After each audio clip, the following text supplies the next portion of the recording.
Hello there and welcome to Science for Sleep, a quiet corner where curiosity settles into something gentle and unhurried.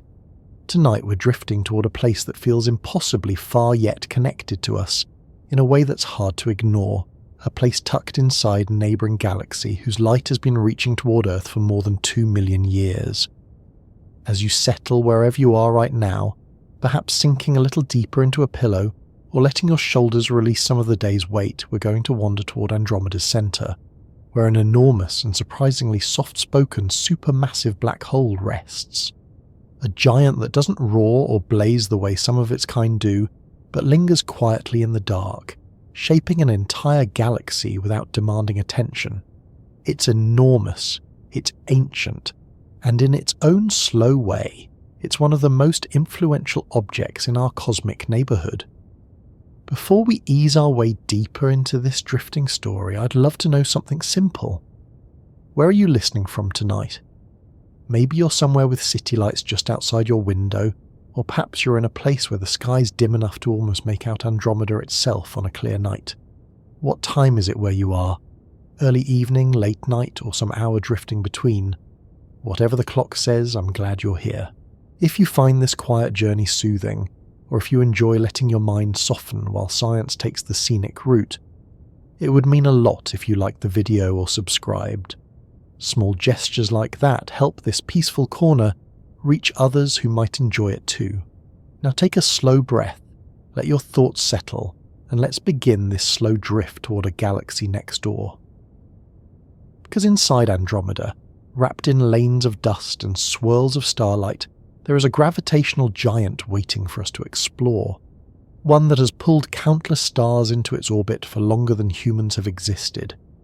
A place where time moves differently, light bends, and matter follows rules that don't match the ones we experience here on Earth. And yet, in its own way, it's not chaotic at all. It's steady, predictable, almost patient. Somewhere in the faint blur of the night sky, Andromeda leans toward us. It's the most distant object your naked eye can see, though its glow is subtle, almost hesitant. In that hazy patch lies a spiral galaxy larger than our own, filled with hundreds of billions of stars. As we look at it, we see ancient light. Every photon reaching you tonight left Andromeda long before humans made tools or drew pictures on cave walls. That alone makes it remarkable. But hidden behind that soft glow is something even more extraordinary. A supermassive black hole millions of times heavier than our sun, sitting at the galaxy's centre like a quiet anchor.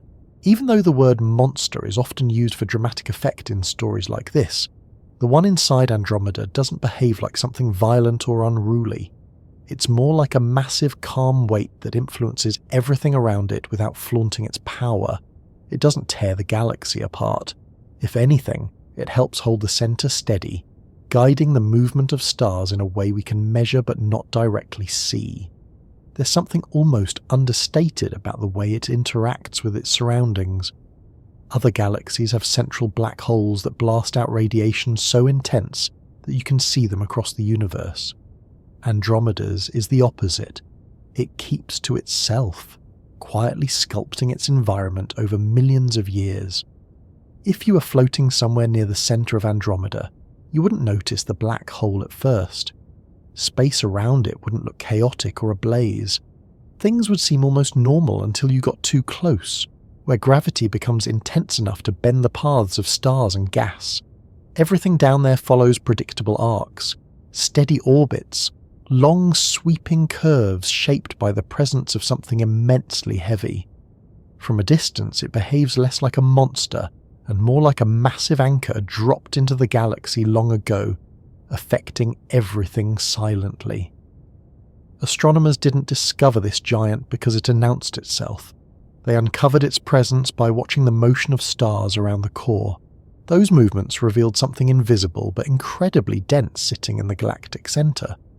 Even though Andromeda is unimaginably far away, its stars trace out paths that give away the existence of a central mass no cluster of ordinary stars could match.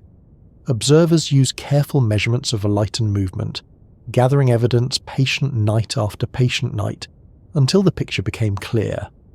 At the heart of M31 sits a supermassive black hole, weighing in at around 100 million solar masses.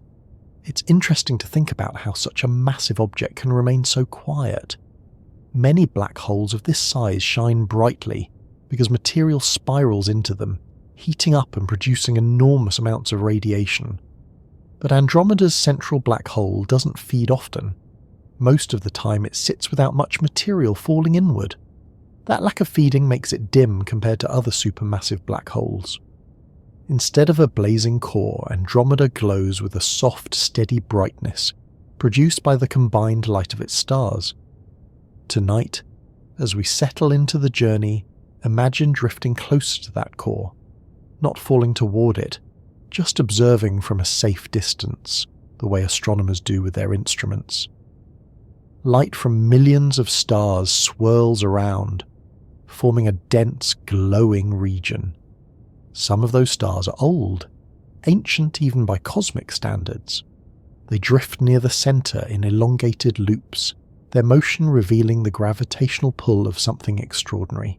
That slow choreography is one of the main clues that led scientists to uncover the presence of the giant hiding there. If you picture a galaxy from above, you might imagine graceful spirals curling outward like arms. But the centre is different. It's crowded, energetic in a steady way, full of stars moving more quickly than those in the outer regions. All of them respond to the enormous mass at the core. Everything orbits something. Even here in the Milky Way, stars circle around our own central black hole. Gravity keeps the cosmos moving in these surprisingly organised patterns. In Andromeda, the same thing happens on a larger scale, shaped by a heavier and more powerful central mass. As we describe it, it might sound like a distant place made entirely of numbers and calculations, something too abstract to feel real. Yet the truth is far more grounded. These stars are real. Their light has travelled to us across cosmic distances. Their orbits reveal the hidden structure of their home galaxy, and the giant in their centre, for all its size, behaves in a calm and predictable way. Nothing about Andromeda's core is chaotic in the way we often imagine when we hear the word black hole. The space around it is structured, steady, shaped by laws of physics that behave consistently even in such extreme environments. Many people imagine black holes as hungry, destructive objects, but the one in Andromeda isn't consuming everything nearby. Most material stays in stable orbits. It's only when something happens to drift too close, perhaps nudged by a passing cloud of gas or a nearby star, that the black hole's gravity takes over and pulls it inward. That doesn't happen often. The region around the black hole is mostly empty space, even inside this dense galactic core. Stars maintain comfortable distances from one another almost all the time. The enormous scale makes direct collisions rare, so even here, one of the most extreme environments imaginable, things are surprisingly steady. Thinking about a place like this can be oddly restful. You would expect something so massive and powerful to behave stormily, but instead it sits quietly in the dark. It's not that the black hole lacks influence. It shapes everything around it with its gravity. But it doesn't radiate wildly or send out beams of energy like the dramatic examples you might have seen in images or movies. Instead, it holds its position, balancing forces, maintaining structure, guiding stars without pulling them apart. As we drift through the thought of this ancient object, the mind automatically slows down a little. The immense timescales, the steady behaviour, the smooth orbits, all invite a quieter kind of focus. Even the idea that its light takes millions of years to reach us gives a sense of distance that makes our daily concerns feel small in a comforting way. The universe moves slowly. It doesn't rush. Andromeda's core has been doing what it does for longer than Earth has had continents shaped the way we know them today. That sense of deep time can settle the mind, offering room to breathe. What makes Andromeda's black hole even more intriguing is its history. It wasn't always this size. Supermassive black holes grow over time, gathering material during active periods or merging with others during galactic collisions. Andromeda itself has merged with other galaxies in the distant past, and each event added a little more mass to the central black hole. Now it rests as one of the heaviest known in our local group of galaxies, though it rarely makes its presence known through dramatic flares or bursts of energy. Instead, it keeps a quiet profile, which is unusual for something so massive. As our thoughts continue to move through this distant galactic centre, imagine slowly turning your attention to the stars that orbit nearby. Many of them move in precise paths, some follow tight loops close to the core, others travel in longer sweeping arcs. Observing their motion is like reading a story written in gravity. Each star tells us something about the mass that anchors it, and those details come together to reveal a picture of a heavy central object controlling the structure of the entire region. Even though this enormous black hole remains invisible to the eye, the consequences of its mass ripple through the galaxy in steady, measurable ways. Astronomers use those motions to chart out the shape of the gravitational field. They map it. They study it. They refine their measurements. Bit by bit, patient observation reveals details about the black hole's behaviour, even though we'll never see the object directly. Light cannot escape a black hole, but the things it affects give away its presence clearly. Somewhere in the centre of Andromeda, this giant continues its quiet existence, unchanged by the fact that we are here, many light years away, thinking about it. Its behaviour won't shift because we're paying attention. It doesn't flare brighter or grow noisier. It simply maintains the gravity that holds the central region of its galaxy together, as it has for countless ages. That slow, steady presence feels almost reassuring. Even the cosmos has places where things remain constant. So as we ease our way from this introduction into the broader story, let your thoughts remain comfortable. You don't have to grasp every detail. You don't need to visualize every orbit or calculation. Just let the sense of a neighbouring galaxy drifting in the night sky stay with you, calm and steady. The giant at its centre is waiting for us to learn more about it, and there's so much more to explore about this quiet, powerful presence inside one of the most recognisable galaxies we can see from Earth. Andromeda sits beside us in the cosmos in a way that feels almost neighbourly once you become familiar with its place in the sky. It isn't loudly visible, and most people go through life without ever noticing that a faint, stretched out smudge just above the horizon on certain nights is actually another galaxy. But when you finally recognise that the pale patch is a true island of stars, something shifts in how the sky feels. The universe becomes a little larger, but also a little more connected. That dim glow holds hundreds of billions of suns, swirling gas, enormous star clusters, and a central mass that shapes the entire galaxy. It stands out as a companion to our own Milky Way, close enough to study, yet distant enough to feel unreachable. Knowing that its light left long before humans existed, it can create a sense of distance, but thinking of it as our nearest large galactic neighbour pulls it close again. Most of the time, when we imagine the universe, we picture things spread out so far apart that they barely interact. Yet the Milky Way and Andromeda are part of a small community called the Local Group, a neighbourhood of galaxies linked by gravity. They are the two largest members, slowly approaching each other across a gulf that seems huge by earthly standards, yet modest on a cosmic scale. If you could drift above both galaxies and watch them from afar, they'd look like a pair of spirals gradually leaning toward each other, taking billions of years to complete the approach. For now, though, they remain separate, and Andromeda keeps its distance just enough that we can study it clearly without being caught inside its influence. Every time we talk about Andromeda, it helps to remember just how massive and dynamic it is. Even though it appears small to the eye, the galaxy spans far across space, more than twice the width of the Milky Way.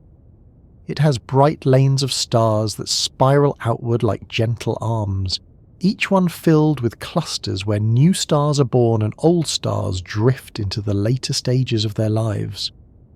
Those lanes trace patterns shaped by gravity and angular momentum, forming structures that take millions of years to evolve.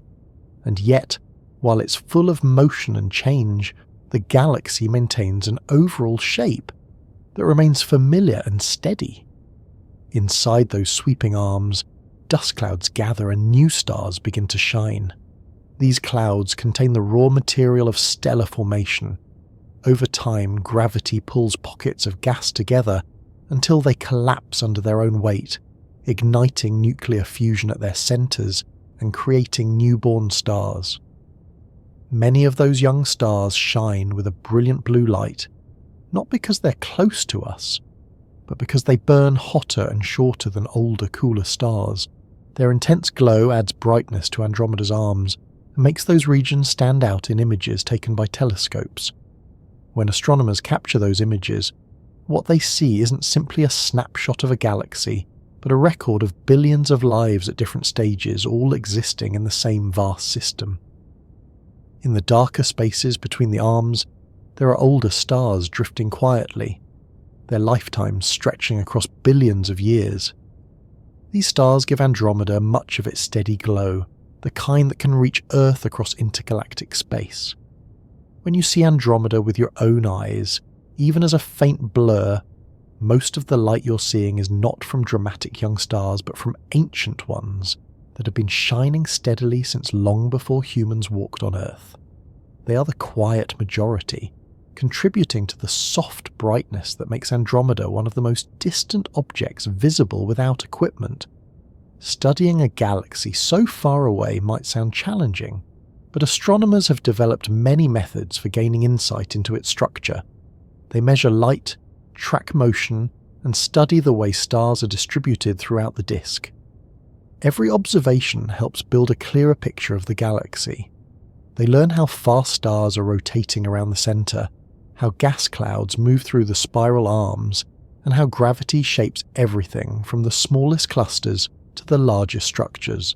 It's a patient process, but each detail adds to the story of how Andromeda formed, how it changed over time, and what it's heading toward in the future.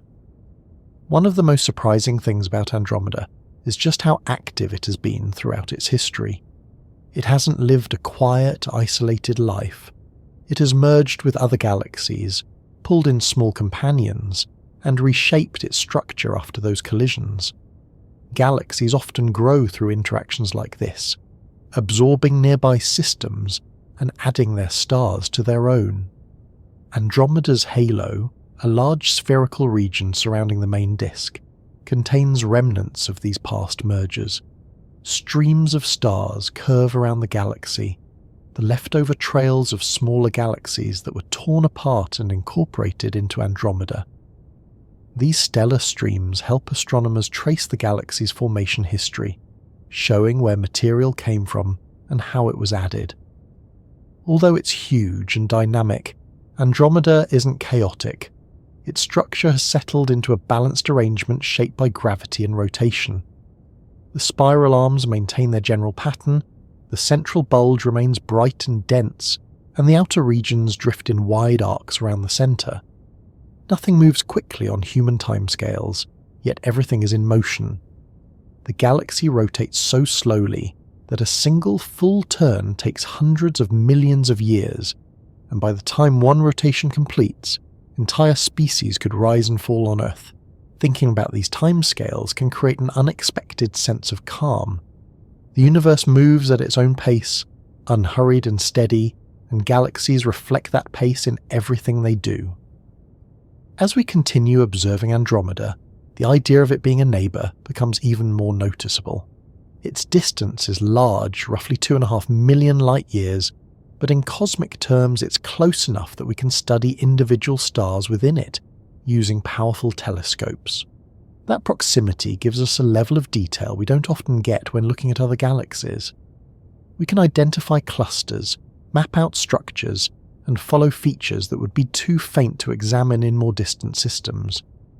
This closeness also means we can compare Andromeda to the Milky Way in meaningful ways, seeing similarities in shape and composition, but also noticing differences in mass, rotation, and the activity at the core. What draws much attention is the fact that Andromeda is gradually moving toward us. It's not drifting away like many galaxies that participate in the general expansion of the universe. Instead, the gravity between our galaxies pulls them closer, reducing the distance by about 100 kilometers per second. Even though that sounds fast, the total separation is so large that the process takes billions of years. Our descendants, if humanity continues far into the future, might witness the early stages of the eventual collision. For now, though, the approach is gentle and slow, more like a gradual leaning in than a dramatic rush. The galaxy's movement toward us doesn't affect our daily lives in any direct way, but knowing it's happening adds another layer to the story of our cosmic neighbourhood. Inside Andromeda, the region surrounding the centre is particularly interesting. The brightness increases sharply as you move inward, not because of dramatic energy bursts or intense feeding events, but because the density of stars increases. Millions of stars crowd into the central bulge, their combined light creating a glowing region visible across space. And somewhere inside that glow lies the massive black hole we spoke about earlier, the one that anchors the galaxy and influences the motion of everything nearby. Unlike many active galactic nuclei that radiate brightly, Andromeda's central black hole rarely feeds, so the core remains calm and steady. Even though the black hole doesn't dominate the galaxy with bright emissions, the central region remains one of the most studied parts of Andromeda. Astronomers gather information by tracking the motion of stars near the core. These stars move in patterns that reveal the gravitational landscape. Their paths curve in predictable ways that match the influence of an extremely massive central object. By measuring their speed and the shape of their orbits, scientists estimate the mass of the unseen giant. These measurements help refine our understanding of how massive objects behave inside galaxies and how they affect their surroundings over time. When people first hear about galaxies moving, changing, and interacting over billions of years, it can sound unfamiliar. The timescales dwarf anything humans experience daily, but once you become accustomed to thinking in cosmic terms, something interesting happens. The galaxy begins to feel almost like a large, slow-moving system with its own rhythm. It rotates steadily, forms stars at a measured pace, gathers material from surrounding space, and carries the traces of ancient collisions in its halo. The stability of its long-term behaviour gives it a sense of quiet continuity. Taking a moment to think about where Andromeda sits in the night sky can make the experience more grounded. On a clear night, far from city lights, you might find it rising above the horizon, an elongated blur that doesn't look like much until you know what you're seeing. Once identified, it becomes easier to locate again. It doesn't flicker sharply like a star. Instead, it appears soft and diffused. That appearance comes from its enormous distance. The light from billions of stars merges into a single faint glow by the time it reaches your eyes. Knowing this makes the sight of it feel more personal. You're seeing something vast with nothing more than your eyes. The galaxy's presence in the local group also ties it closely to the Milky Way. These two large galaxies shape much of the gravitational environment around them. Smaller galaxies orbit both of them, forming a small community of systems bound together. Some of these smaller galaxies are satellites of Andromeda, circling around it the way our own satellite galaxies orbit the Milky Way. Their paths reveal additional information about the mass and gravitational influence of the larger systems. Studying these satellites helps researchers understand how galaxies grow and how material moves through the local group. Another remarkable part of Andromeda's story is how much brighter it appears in telescopes than it does to the naked eye. When high-resolution images are taken, the galaxy reveals an incredible amount of structure. Dust lanes trace dark, curving shapes across the bright disk. Star clusters appear as compact glimmers. Regions of new star formation stand out clearly. All of these details create a picture of a galaxy that is active, complex, and full of ongoing change. Observers piece together these features to understand the cycles that shape the galaxy. Each element contributes to a long-term narrative that spans billions of years. Looking closely at these features gives insight into the galaxy's past. The distribution of stars, the presence of dense clusters, and the arrangement of stellar streams all point toward a rich and dynamic history. Andromeda hasn't remained untouched. It has swallowed smaller galaxies, rearranged its own stars, and evolved into the spiral shape we see today. The evidence of those past events still lingers in the form of stretched-out trails and loosely bound clusters. These remnants serve as clues that help map the galaxy's development. While Andromeda is large and intricate, it isn't overwhelming when approached patiently. Thinking of it as a nearby companion makes it easier to connect with. It sits just beyond our galaxy, sharing the same broad cosmic environment, shaped by similar physics and following similar processes of star formation, rotation, and long-term evolution. Observing it feels almost like looking at a larger version of our own home from an external viewpoint. The similarities help us understand our own galaxy more clearly, while the differences highlight the diversity of structures the universe can form. As we keep thinking about the galaxy next door, there's something calming about the way it moves through space. Nothing about it is hurried. Stars age gracefully, clusters drift slowly, and the galaxy approaches us with a patience that only cosmic timescales can provide. Even the central black hole, enormous as it is, remains quiet. Almost everything in Andromeda happens slowly, giving the galaxy a sense of steadiness. That steadiness invites ease. You don't have to imagine complex interactions or violent events. You can simply picture a spiral galaxy existing as it has for ages, breathing in the dark, shaped by gravity and the long currents of time. When you drift your attention toward the center of Andromeda, the first thing that stands out isn't the black hole itself. Even with powerful instruments, the object remains unseen because nothing escapes it, not even light. What you notice instead is the brightness of the region surrounding it. There is a concentration of stars so dense that their combined glow creates a steady, warm brightness in the center of the galaxy. That brightness is what wraps around the silent giant, hiding it behind the collective light of countless suns. It almost seems as if the stars have formed a protective covering around something that does not radiate on its own, something that rests deep inside the glow without revealing its shape. Most of the time, when people imagine a supermassive black hole, they picture something violent or chaotic, perhaps swirling beams of radiation or jets shooting across space. That picture fits some galaxies very well, especially the ones with hungry black holes drawing in large amounts of matter and creating enormous outbursts. Andromeda's central black hole behaves differently. It doesn't give off a dramatic light show. It doesn't send out jets. Instead, it stays quiet, doing little more than anchoring the region with gravity. Its presence is known not because it announces itself, but because the stars around it move in ways that signal the grip of something far heavier than anything visible. As you imagine drifting through this central region, you might think of a smooth field of light created by millions of stars whose orbits cross and layer over one another. They move at speeds shaped by the black hole's mass, but not in a way that looks chaotic. Their paths fall into stable loops, narrow ellipses, or more rounded orbits, depending on their distance from the center. Each orbit is a clue. When astronomers study these motions, they find that the closer a star is to the central mass, the faster it travels. These speeds are too high to be explained by ordinary matter alone. Only a supermassive black hole could create a gravitational field strong enough to generate motion of that kind.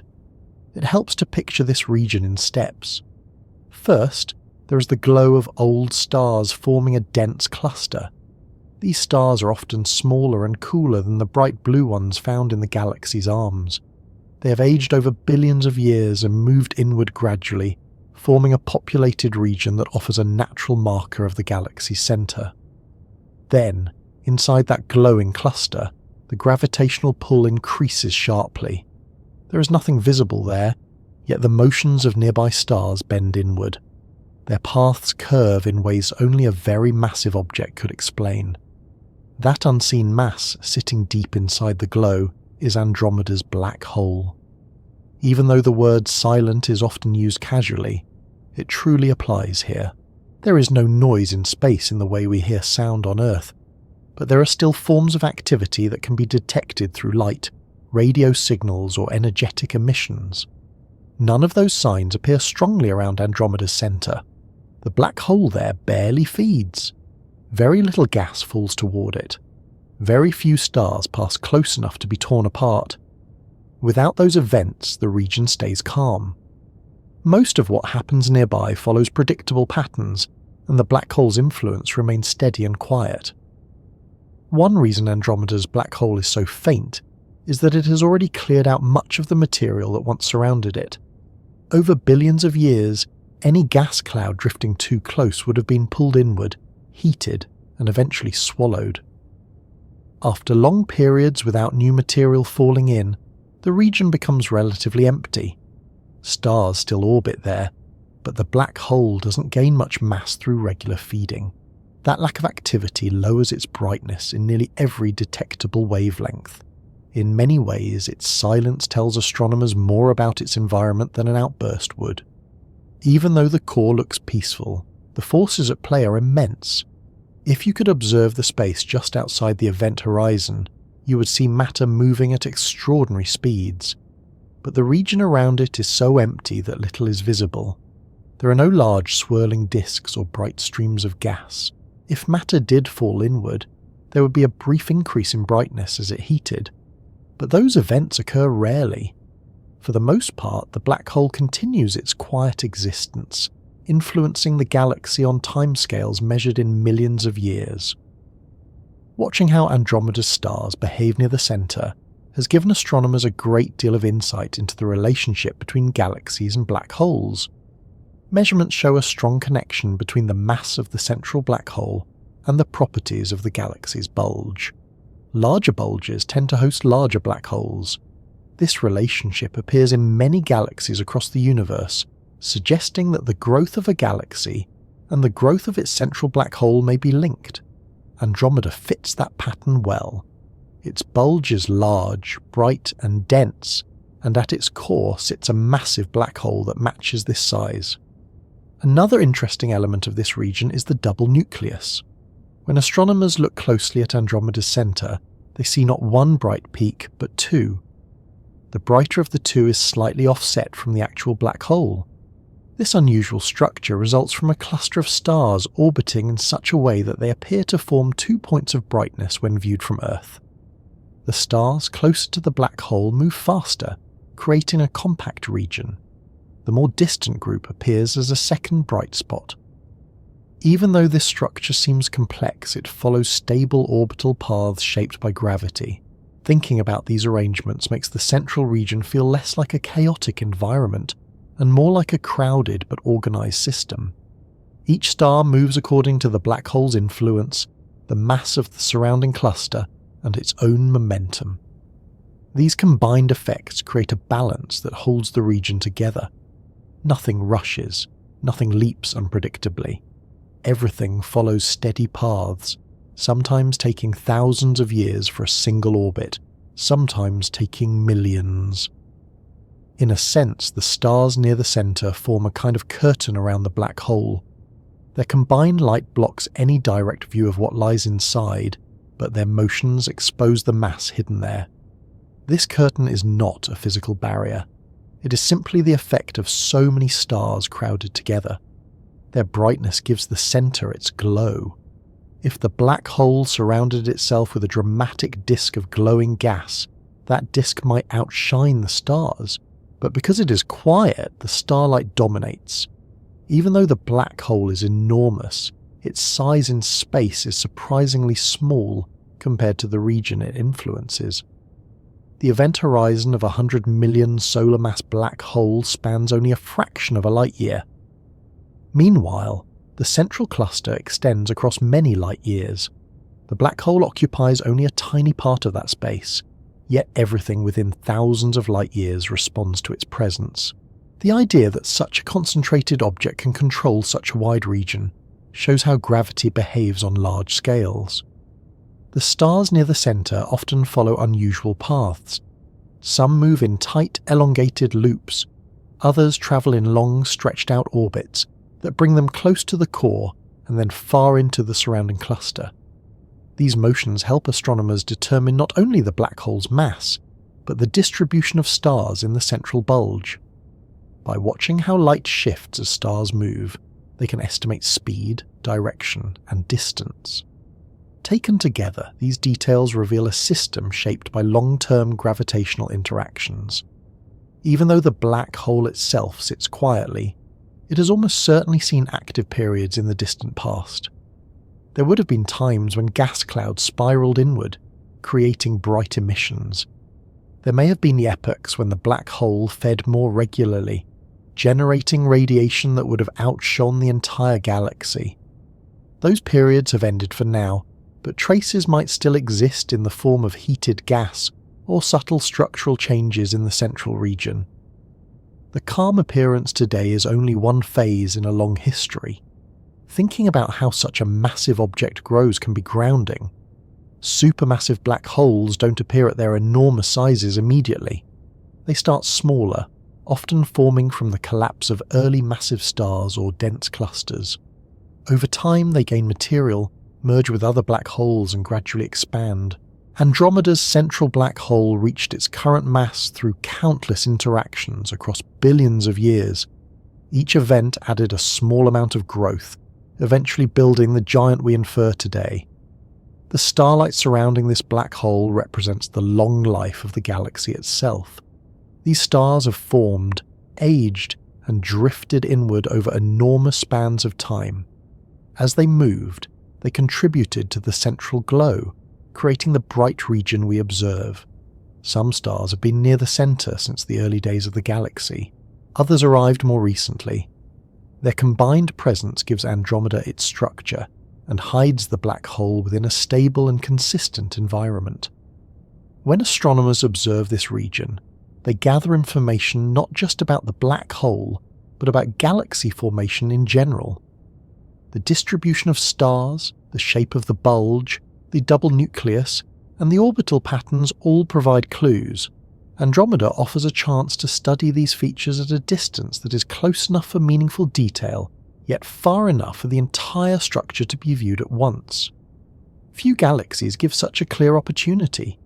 Even though the black hole doesn't produce light on its own, the stars around it continue to grow older, evolve, and eventually shed material back into the galaxy.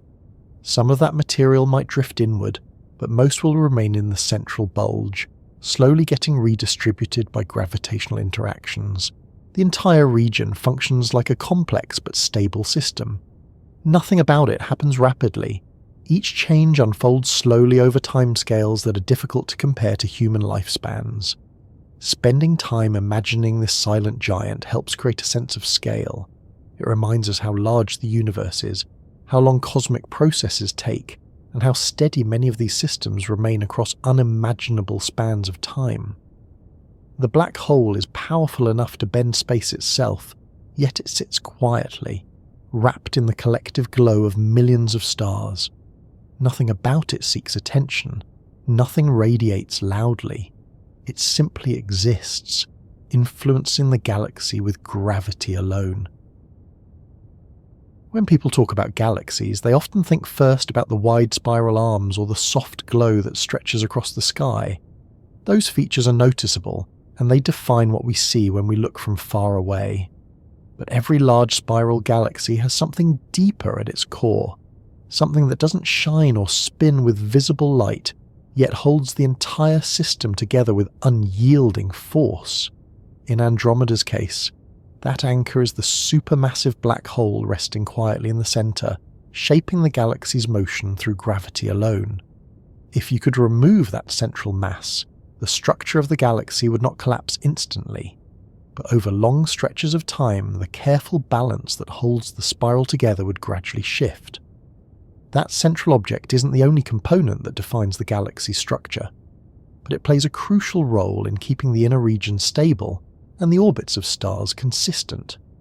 Thinking about a supermassive black hole as an anchor can feel unusual because anchors are usually imagined as solid, visible objects. This one isn't visible at all. Nothing escapes it, and it emits almost no radiation to mark its presence. Yet it influences everything around it. Stars near the centre of Andromeda don't move randomly. They follow paths determined by the combined mass of the bulge, the gas and the black hole, but the black hole's gravity dominates the smallest inner region. Without that anchor, those stars wouldn't have the same compact distribution. Their motions would be different, and the bulge would not maintain its familiar shape. Anchoring a spiral galaxy doesn't mean pulling on every star individually. Gravity weakens with distance. Stars far from the centre respond more strongly to the mass of the galaxy's dark matter halo, and the distribution of stars throughout the disk. Even so, the central black hole shapes the galaxy's character. The region closest to the centre rotates more quickly and more tightly than it otherwise would. Those motions ripple outward in subtle ways, creating a stable inner structure that allows the spiral arms to persist. While the arms themselves aren't held together by the black hole directly, the inner gravitational environment helps define how the galaxy rotates. If you zoomed into Andromeda's central region with the most powerful instruments, you'd see the paths taken by stars moving in elongated loops, some extremely fast. Their speeds reveal the strength of the gravitational pull they experience. Astronomers measure these speeds through the Doppler effect, observing shifts in light as stars move toward or away from us. Those measurements give direct information about the mass in the centre. That's how the presence of the black hole was confirmed. There was no need to see the black hole itself. The stars acted as markers, circling something they could not avoid. The idea that something invisible could hold a galaxy together first appeared when astronomers studied the motions of stars in the Milky Way. They realized that only an extremely massive but unseen object could explain the speed of stars near the center. Andromeda offered a much clearer view of this process because its central region is easier to observe from Earth's perspective. As telescopes improved, the evidence grew stronger.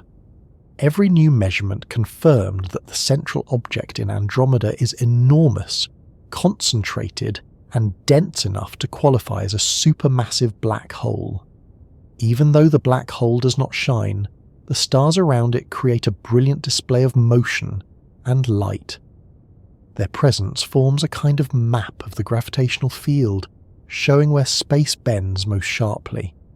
The black hole sits at the exact point where that bending becomes strongest. Nothing special marks the location visually. It would look like a dark spot if not for the surrounding stars, but in practice it blends seamlessly into the central glow. Only detailed measurements reveal where the true center lies. The stars make loops, and those loops converge on a region that cannot be explained by normal matter. When astronomers describe this black hole as anchoring the galaxy, they aren't suggesting it holds everything in place single-handedly. Instead, they mean that its presence contributes to the stability of the entire system. Galaxies need organized rotation to maintain their shape. Without that rotation, material would collapse inward or drift outward.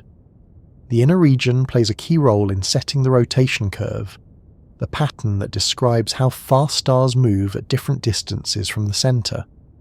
The mass at the core defines the beginning of that curve. Although dark matter dominates the outer parts of the galaxy, the central bulge and black hole control the inner portion. That balance creates the conditions for the spiral arms to form and maintain their structure. If you focus on the stars closest to the center, their behavior becomes especially informative. These stars move incredibly fast, sometimes reaching speeds of hundreds of kilometers per second. Their orbits are tight, looping, and stable. If they come too close to the black hole, they risk being torn apart, but most of them travel in safe paths that remain constant over many cycles. Their stability is incredible considering the gravitational forces involved. The only reason these stable orbits exist is because the black hole creates a smooth gravitational environment. Powerful, but not chaotic. It's as though the black hole provides the central weight that keeps everything centered. This central weight has another interesting effect. It helps define the density profile of the stars near the core. When material drifts inward over long periods, the black hole influences how that material settles. Stars migrate inward slowly through gravitational encounters, interactions with other stars, and the natural evolution of the galaxy. Over billions of years, those processes build up a dense environment around the black hole. The density increases gradually as stars accumulate in the region. That build-up reflects the black hole's long-term impact on the galaxy's structure. Thinking about these interactions can make the black hole seem like a passive presence, but it plays an active role in shaping the galaxy's past and future. During earlier stages of Andromeda's history, the black hole likely went through periods of significant feeding. When galaxies merge, gas clouds can be pushed toward the center, providing fuel for the black hole. During these periods, the black hole might have been orders of magnitude brighter than it is now. It might have produced radiation powerful enough to influence star formation in the surrounding region. Those active periods may have helped shape the bulge, enriching the gas and influencing how stars formed afterward. The silence we see today is just one phase in a long cycle. Anchoring the spiral world also relates to how the black hole interacts with the surrounding stars through long-term gravitational effects.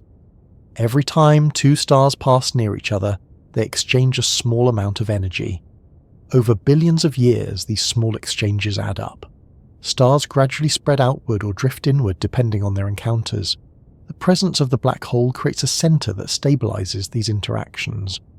Without that central mass, the stars would not converge in such a compact cluster. Instead, the region might become more diffuse, widening over time. The black hole's gravity draws the inner stars together and shapes the central bulge into the dense structure we see today. When astronomers simulate galaxy formation, they often find that galaxies with central black holes develop differently than those without one. The black hole helps regulate how material moves in the central region. It stabilizes the bulge, influences the rotation, and occasionally affects how gas cools and forms stars. Even though the black hole is small compared to the galaxy as a whole, its influence reaches far beyond its immediate surroundings. Gravity is persistent. Once established, the black hole continues shaping the galaxy without needing to consume material or produce dramatic events. Considering the black hole in this way helps shift the focus from its more dramatic potential behaviors to its steady, grounding role. Most depictions of black holes emphasize destruction and consumption, but the one in Andromeda mostly exists as a predictable gravitational presence. It doesn't erupt or flare frequently. It doesn't tear apart the structure around it. Instead, it functions as a natural keystone, a mass so large that the galaxy organizes itself around it. That organization gives the spiral its long-term stability. Even if you move far away from the center, the black hole still plays a part in defining the galaxy's overall behavior. Spiral galaxies rotate in characteristic ways. Their rotation curves show how fast stars move, depending on their distance from the center. While the outer regions are dominated by dark matter, the inner curve is shaped by the central bulge and black hole. That means the anchor at the center contributes to the pattern of rotation that governs how the arms form and persist. Without that central mass, the rotation curve would shift and the spiral structure might develop differently. Thinking about the galaxy as a whole, it becomes clear that the black hole is not the sole architect but part of a balanced system. The stars, gas and dark matter all contribute to the galaxy's shape, but the black hole remains the single most concentrated mass in the entire system. That concentration gives it a unique role. It sits at the center of gravity, the point around which everything else moves. Even though its immediate influence diminishes with distance, the overall structure of the galaxy would not be the same without it.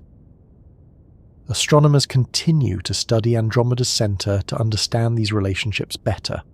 Improved instruments allow them to measure star motions with increasing precision. They track how stars accelerate as they approach the core and how they slow as they move outward. These measurements refine the mass estimate of the central black hole, giving more accurate values over time. They also provide insight into how black holes form and evolve. Every new observation adds to the growing body of knowledge about the connection between galaxies and their central giants. As the story of Andromeda continues, it becomes easier to appreciate the black hole not as a destructive force, but as a stabilizing one. It has shaped the galaxy for billions of years, influencing everything from star orbits to the structure of the bulge. It stands at the center of a spiral world, providing the gravitational foundation that allows the galaxy to exist in its current form. This anchor does not shine, does not move visibly, and does not announce its presence, yet it remains essential.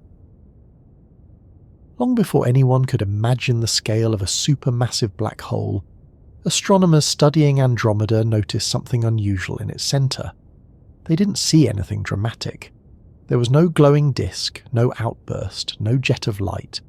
Instead, there was a tight cluster of stars behaving in ways that raised questions.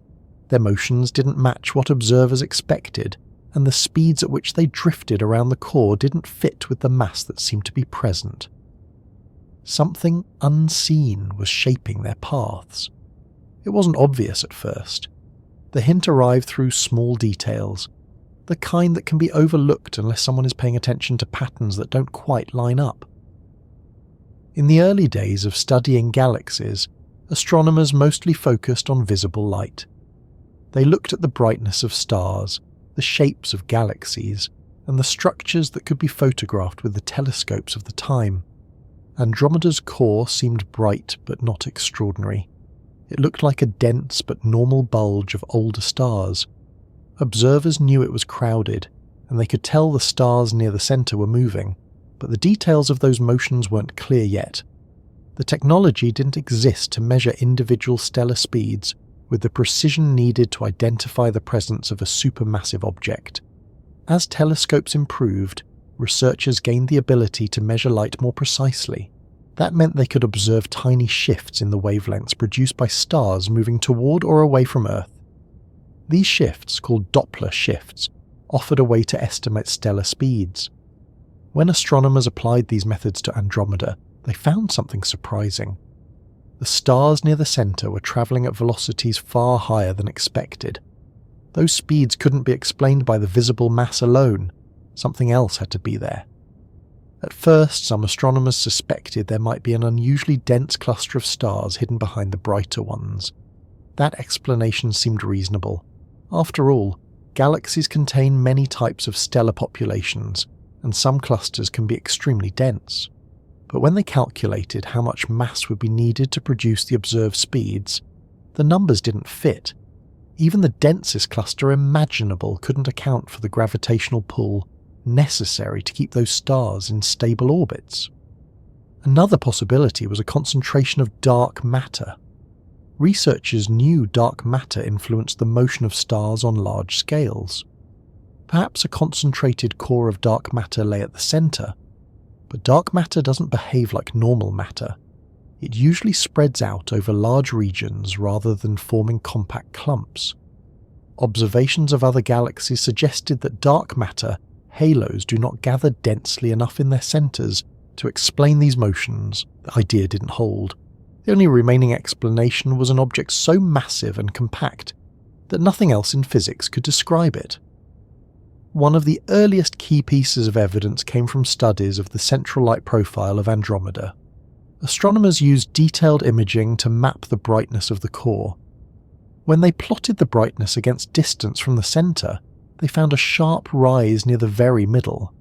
The stars crowded together tightly, and the pattern of light suggested a gravitational influence stronger than what could be produced by the stars themselves. That rise hinted at a heavy object sitting in the exact place where the orbits converged. Still, the evidence wasn't conclusive yet. Later, in the 20th century, when more advanced instruments became available, astronomers gained the ability to detect the motions of stars very close to the center. They discovered that the stars followed patterns consistent with orbiting a single massive point. Their paths matched calculations for motion around something incredibly dense. Researchers compared the data with theoretical models, and each comparison pointed toward the same conclusion. a supermassive black hole was the simplest explanation for the observed behaviour. No other known object could produce the necessary gravitational pull in such a compact space. At the same time, spectrographs became more sensitive. These devices separate light into its component wavelengths, allowing astronomers to study how light changes as stars move. The central region of Andromeda produced signals indicating rapid rotational motion. The light coming from the region was shifted in two distinct directions, reflecting the rotation of stars moving both toward and away from Earth. This rotation wasn't slow, it was intense. The speeds indicated a central mass far larger than any cluster. One important moment arrived when astronomers used the Hubble Space Telescope to gather detailed imagery of Andromeda's centre. Hubble's resolution allowed researchers to see the double nucleus, a structure that puzzled them at first, but soon became a significant part of understanding the central mass. The double nucleus consisted of two bright concentrations of stars close to one another. Initially, some suspected there might be two separate massive objects, but further study showed that the two bright spots were formed by a single ring of stars orbiting a central mass. Their orbits made them appear as two bright peaks when viewed from Earth. This ring of stars wasn't a simple structure. The stars in the ring moved in elongated orbits that were shaped by the black hole. If the black hole had not been there, those stars wouldn't have followed the same paths. The ring acted almost like a fingerprint, marking the presence of the heavy object at its centre. By studying the ring's shape and motion, astronomers refined their mass estimates. The results were consistent with a black hole weighing roughly 100 million times more than the Sun. Another clue came from infrared observations. The central region is crowded and dust-filled, so visible light can only reveal part of what is happening. Infrared light penetrates the dust more easily, allowing astronomers to observe stars hidden from view. When infrared data became available, it confirmed that stars in the central region moved too quickly to be bound by anything other than a supermassive black hole. Their speeds were simply too high. Without the stabilizing gravitational force of the black hole, the stars would fly apart or disperse. Radio observations also played a role. Although Andromeda's black hole is unusually quiet, it emits a faint radio signal. This emission isn't strong like the jets from more active black holes, but it provides yet another indication that something compact and energetic lies at the centre. The radio signature matches what would be expected from a black hole accreting small amounts of material. Even though the feeding rate is low, the signal is detectable with sensitive instruments. These observations, taken together, gradually built a clear picture. There was no single moment when astronomers suddenly announced the discovery. Instead, the understanding developed step by step, each new piece of data supporting the idea of a massive, invisible object at the heart of the galaxy. Over time, skepticism faded as the evidence grew overwhelming. Andromeda's central black hole became accepted as a fundamental part of the galaxy's structure. One of the most important ways astronomers confirmed the presence of the black hole was through velocity dispersion measurements. Velocity dispersion describes how the speeds of stars vary in a crowded region. In the central bulge, stars don't all move at the same speed. They have a spread of velocities, and that spread depends on the gravitational field. When astronomers measured the velocity dispersion near Andromeda's core, they found values far higher than could be explained without a massive central object. The dispersion increased sharply as they approached the centre, pointing directly to the black hole's influence. Even without seeing the black hole, astronomers developed a deeper sense of its presence by comparing Andromeda with other galaxies. Many galaxies show signs of central black holes through similar patterns of motion. When researchers plotted black hole mass against the properties of the surrounding bulge, a consistent relationship emerged. Andromeda fit neatly into this relationship. Everything about its central region matched what would be expected from a galaxy containing a massive black hole. It wasn't an outlier or an exception. Instead, it stood as a clear example of a common galactic structure. It's also worth noting that sometimes discoveries happen because researchers look closely at something familiar and notice details others overlooked. Andromeda has been known for centuries, People studied it with telescopes long before anyone understood what galaxies were. Yet the hidden mass at its centre remained unnoticed until the right tools and methods became available. Once those tools arrived, the puzzle pieces began to align. The invisible colossus was always there, but the evidence had to accumulate slowly before anyone could recognize what it truly was. During the process of uncovering the black hole, astronomers refined their understanding of how galaxies evolve. The presence of a central black hole has implications for the formation of the bulge, the distribution of stars, and the long-term dynamics of the system. The quiet behaviour of Andromeda's black hole today does not erase its influence in the past. It likely played a major role during earlier stages of the galaxy's development, shaping the environment in ways that still affect the galaxy now. Traces of those earlier interactions remain embedded in the structure.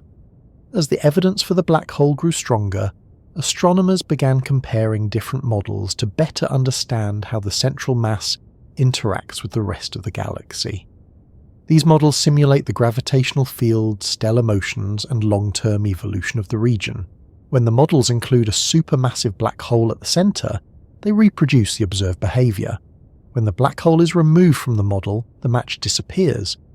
This comparison offers an elegant demonstration of the black hole's importance. It isn't just an optional feature, it is a necessary component of the system. Thinking about the discovery process makes the black hole feel even more real. It wasn't found through a dramatic flash or a single experiment. Instead, it revealed itself through patterns, motions, and slight shifts in starlight. Every one of those pieces came from patient observation. Nothing about the process was rushed. Light from Andromeda took millions of years to reach Earth, and astronomers took decades to interpret what it meant. That extended timeline adds to the feeling of calm that surrounds this entire topic. The universe doesn't hurry. The discoveries reflect that same pace. When astronomers turned their attention toward the tight cluster of stars near Andromeda's centre, they weren't expecting those stars to reveal anything extraordinary. At first glance, they looked like any other dense stellar region, a bright knot formed by countless older stars packed into a compact volume. Nothing about them hinted at something unusual lurking behind their glow. Yet, as measurements improved and astronomers began to track their motions carefully, the behaviour of these stars began to tell a story that nothing else in the galaxy could explain. Their swirling paths, their unexpectedly high speeds, and their tightly bound orbits became the very clues that betrayed the presence of the enormous black hole hiding in the dark. The journey to understanding these stellar motions started with careful observation. Each star in the central cluster emits light that can be broken apart into its component wavelengths. When a star moves toward Earth, those wavelengths shift slightly toward the blue end of the spectrum. When it moves away, they drift toward the red. These shifts are tiny, yet they hold valuable information about how fast the star is travelling. Early measurements were rough, but they offered the first suggestion that something curious was happening near Andromeda's core. The stars weren't drifting lazily the way they might in a quieter region. They were racing. As technology advanced, astronomers collected more precise data. They used high-resolution spectrographs attached to large telescopes, instruments capable of detecting incredibly small changes in light. When they aimed these tools at Andromeda's centre, the numbers they retrieved were startling. Stars close to the core were moving at speeds far greater than anything expected from a typical cluster. These weren't slight deviations. The difference was dramatic enough that astronomers immediately knew the visible mass couldn't account for such rapid motion. Something invisible was exerting a gravitational force strong enough to fling stars around at extraordinary velocities. Visualizing these motions helps make sense of the data. Imagine standing at a distance and looking down at the centre of the galaxy. In your view, the stars near the inner region would appear to move faster the closer they got to the core. Farther out, the stars would still be moving, but at more moderate speeds. This gradient in speed is a direct response to the gravitational pull of the mass at the centre. In a system without a massive central object, the pattern would look different. The fact that the speeds increased so sharply near the core pointed to an extremely dense, compact mass. Some stars travelled in nearly circular orbits, following smooth loops around the centre. Others took elongated paths, stretching in long sweeps before curving sharply as they neared the central mass. These ellipses were key to understanding what lay inside. When a star follows a long, stretched-out orbit, its speed increases dramatically near the closest approach point. The amount of acceleration it experiences depends on the gravitational force acting on it. When astronomers calculated the force required to produce the observed acceleration, the results were unmistakable. Only a supermassive black hole could provide that kind of gravitational strength in such a small region. The double nucleus structure of Andromeda made these measurements even more interesting. One cluster appeared slightly offset from the centre, while the other sat right where the gravitational influence was strongest. Stars in the offset cluster moved in patterns consistent with a ring-shaped orbital structure. Their individual motions still responded to the central mass, but collectively they formed an elongated, lopsided brightness pattern. This arrangement puzzled researchers initially, but simulations showed that a central black hole could stabilize such a structure. The stars were essentially frozen into a particular distribution due to the gravitational environment created by the black hole. Continuing to examine these motions revealed even more complexity. Some stars travelled so quickly near the centre that their speeds rivaled the fastest moving stars in the Milky Way's central region. In the Milky Way, stars near the central black hole have been observed whipping around the core at extreme speeds. Andromeda's stars behaved in a similar fashion, though the overall structure differs due to the galaxy's larger mass and different history. Their high velocities remain one of the clearest indicators of the central black hole's presence. Without that mass, those stars could not remain bound to the core. They would fly away into the galaxy or disperse into the surrounding bulge. When researchers tracked the motions over long periods, they found that the behaviour was stable. The stars didn't drift out of their orbits or slow dramatically. They continued their loops consistently, year after year. These steady patterns pointed to a long-lived equilibrium shaped by the black hole. If the centre contained a cluster of normal stars instead, the gravitational field would be different. A cluster made of many stars would not stay compact over long time scales. It would gradually spread out or dissipate. Only a single massive object could maintain such stability. Another important clue came from velocity dispersion measurements. When stars move randomly within a cluster, their speeds vary, and the spread of those speeds reflects the gravitational environment. In Andromeda's core, the velocity dispersion increased sharply close to the centre, far beyond what could be produced by visible stars alone. The rise in velocity dispersion matched theoretical predictions for motion around a supermassive black hole. This agreement strengthened the case that astronomers were observing the gravitational footprint of something enormous and unseen. Infrared observations helped refine the picture. Dust in the central region blocked some of the visible light, making it difficult to track stars near the core. Infrared wavelengths, however, passed through the dust more easily.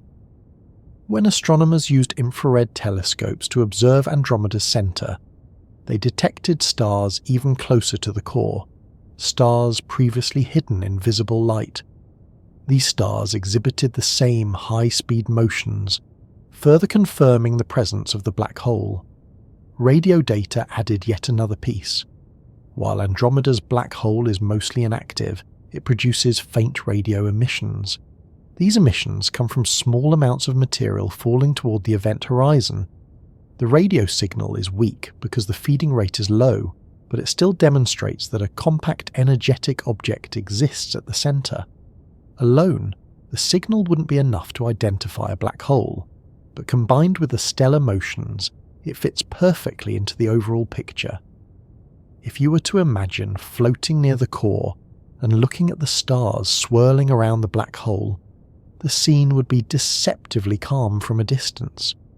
The density of stars would increase dramatically as you approach the centre, but nothing would appear chaotic. There would be no flashes or jets.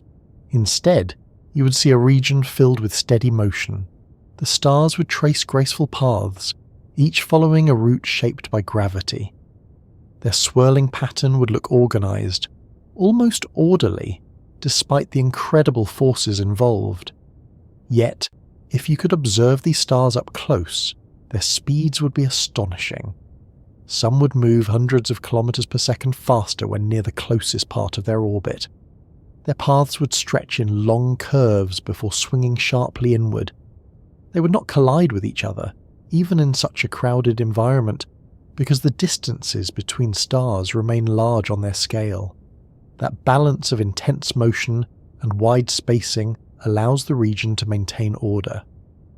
Scientists studying these swirling stars often use sophisticated models to simulate their behavior. These models include the gravitational influence of the black hole, the distribution of stars, and the effect of random encounters between stars. When the black hole is included, the simulations reproduce the observed motions almost exactly. Without it, the simulated stars cannot achieve the observed speeds without destabilizing the structure. This comparison helps confirm that the black hole is not just a convenient explanation, but the only viable one. Another interesting aspect of the swirling stars is the way they reveal the mass of the black hole. The faster a star moves, the stronger the gravitational pull acting on it. By measuring the speed and distance of the fastest stars, astronomers can estimate how massive the central object must be. In Andromeda, these measurements lead consistently to a mass of around 100 million suns. The precision varies depending on the methods used, but every approach confirms a mass far beyond what any cluster of normal stars could provide. Some researchers looked for alternative explanations in earlier years. They considered whether a dense cluster of exotic objects like neutron stars or stellar black holes might be responsible. These objects are heavier than normal stars and could provide more gravitational pull. However, clusters of such objects would not remain stable for long periods. They would collide, merge, or evaporate through gravitational interactions. The density required to match Andromeda's central mass is simply too extreme for any collection of smaller bodies. Only a supermassive black hole fits the constraints. Even the shape of the orbits offers clues. If the central mass were not extremely concentrated, the orbits would be wider and more diffuse. The stars would not reach such high speeds near the centre. Instead, the orbits would resemble those found in ordinary clusters. But the sharp acceleration observed near the core indicates a gravitational field that only a black hole can produce. These orbital shapes act like signatures, revealing the nature of the central mass. One of the most remarkable aspects of this discovery is the calmness of the environment despite the extreme forces at play. Nothing in the central region appears wild or chaotic. The stars do not scatter in all directions. Instead, their motion follows clear rules governed by gravity. The quiet coordination of their paths makes the hidden giant seem even more impressive. This massive object does not create destruction at every turn. It simply influences the stars through its gravity, shaping their long-term behavior. Understanding the stars that swirl around the black hole has given astronomers insight into Andromeda's past. Their motions preserve information about how the central region evolved. The distribution of orbits shows signs of previous mergers and interactions. Some stars may have been brought into the region through past galactic collisions. Others may have formed in the central bulge itself. As they settled into their new environment, their motions adjusted to the gravitational landscape. Today, these stars act as a living record of everything that has happened near Andromeda's core. The slow change in these orbits also reveals that the central black hole has been in place for a very long time. Its influence has shaped the region for billions of years. Stars have come and gone, some drifting inward, others moving outward, but the overall structure has remained consistent. This consistency indicates that the black hole formed early in the galaxy's history, likely during the first stages of Andromeda's development.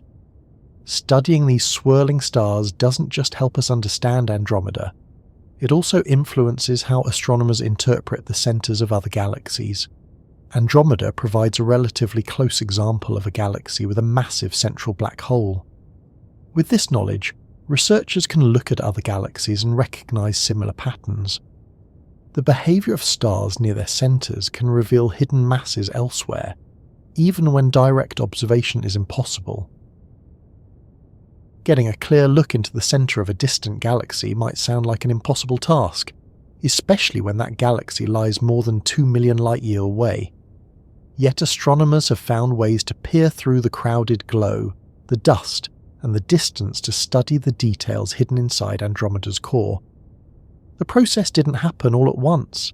It came from decades of improving technology, new methods for studying light, and creative approaches to gathering information from places humans will never physically reach. Each tool acted like a new pair of eyes, adding clarity that wasn't possible before. By using these cosmic eyes, astronomers uncovered details about Andromeda's central region that once seemed out of reach. Looking into any galaxy center is challenging because the cores are bright and dense. Light from millions of stars blends together, making it difficult to distinguish individual ones. Dust clouds also block certain wavelengths, especially in visible light. That means the clearest views require instruments that can look beyond what the human eye can see. Early observations relied on optical telescopes, which offered some insight but lacked the resolution needed to separate the crowded stars. Over time, astronomers developed better detectors and more advanced techniques that made it possible to extract details from the light that reaches Earth. One of the first major improvements came from the use of large ground-based telescopes equipped with spectrographs. These instruments separate incoming light into its component wavelengths, revealing patterns hidden within. Even though the view might appear blurred due to Earth's atmosphere, the information contained in the light can still show how stars move. These early spectroscopic measurements hinted at the rapid motions near the center, even before high-resolution images were available. Spectroscopy allowed astronomers to treat the light not just as something to admire, but as a source of measurable data. Every shift in wavelength gave clues about velocity, temperature, and composition. Atmospheric distortion limited what ground-based instruments could do, but scientists found ways to work around this. They developed adaptive optics systems that measure how the atmosphere distorts incoming light, and then adjust mirrors in real time to counteract that distortion. This technology made distant stars appear sharper, allowing astronomers to examine regions that would otherwise be blurred. When adaptive optics were applied to observations of Andromeda, the central region became clearer. Stars that once blended together in a single bright patch began to separate into individual points. This improvement helped reveal the structure of the double nucleus and the distribution of stars near the core. While adaptive optics improved ground-based views, the launch of the Hubble Space Telescope transformed the study of galactic centers. For the first time, astronomers had access to images taken outside Earth's atmosphere. Where no turbulence could blur the view, Hubble's sharpness made it possible to resolve structures in Andromeda's core that ground-based telescopes struggled to see. The double nucleus became unmistakable. The shapes of the central brightness peaks were mapped with precision. The detail in the images allowed astronomers to identify separate groups of stars, measure light gradients, and build models that matched the observations. Hubble's images also helped refine the estimates of the central black hole's mass. By observing how light changed across the core, astronomers could determine how fast stars were moving based on subtle shifts in brightness. Combining these shifts with models of stellar motion provided better constraints on the gravitational field. The relationship between distance from the center and stellar velocity became clearer, making the case for the black hole even stronger. Beyond optical wavelengths, astronomers turned to infrared light. Infrared telescopes reveal details that remain hidden in visible light due to dust. Dust grains absorb and scatter visible light, but infrared light passes through more easily. When Andromeda's core was examined in infrared, new stars appeared in regions previously obscured. These stars showed the same signs of rapid motion observed in visible wavelengths, confirming that the gravitational field extended into areas hidden behind dust. Infrared data also offered insight into the temperature and age of stars in the central cluster, revealing a mix of older populations and smaller groups of younger stars.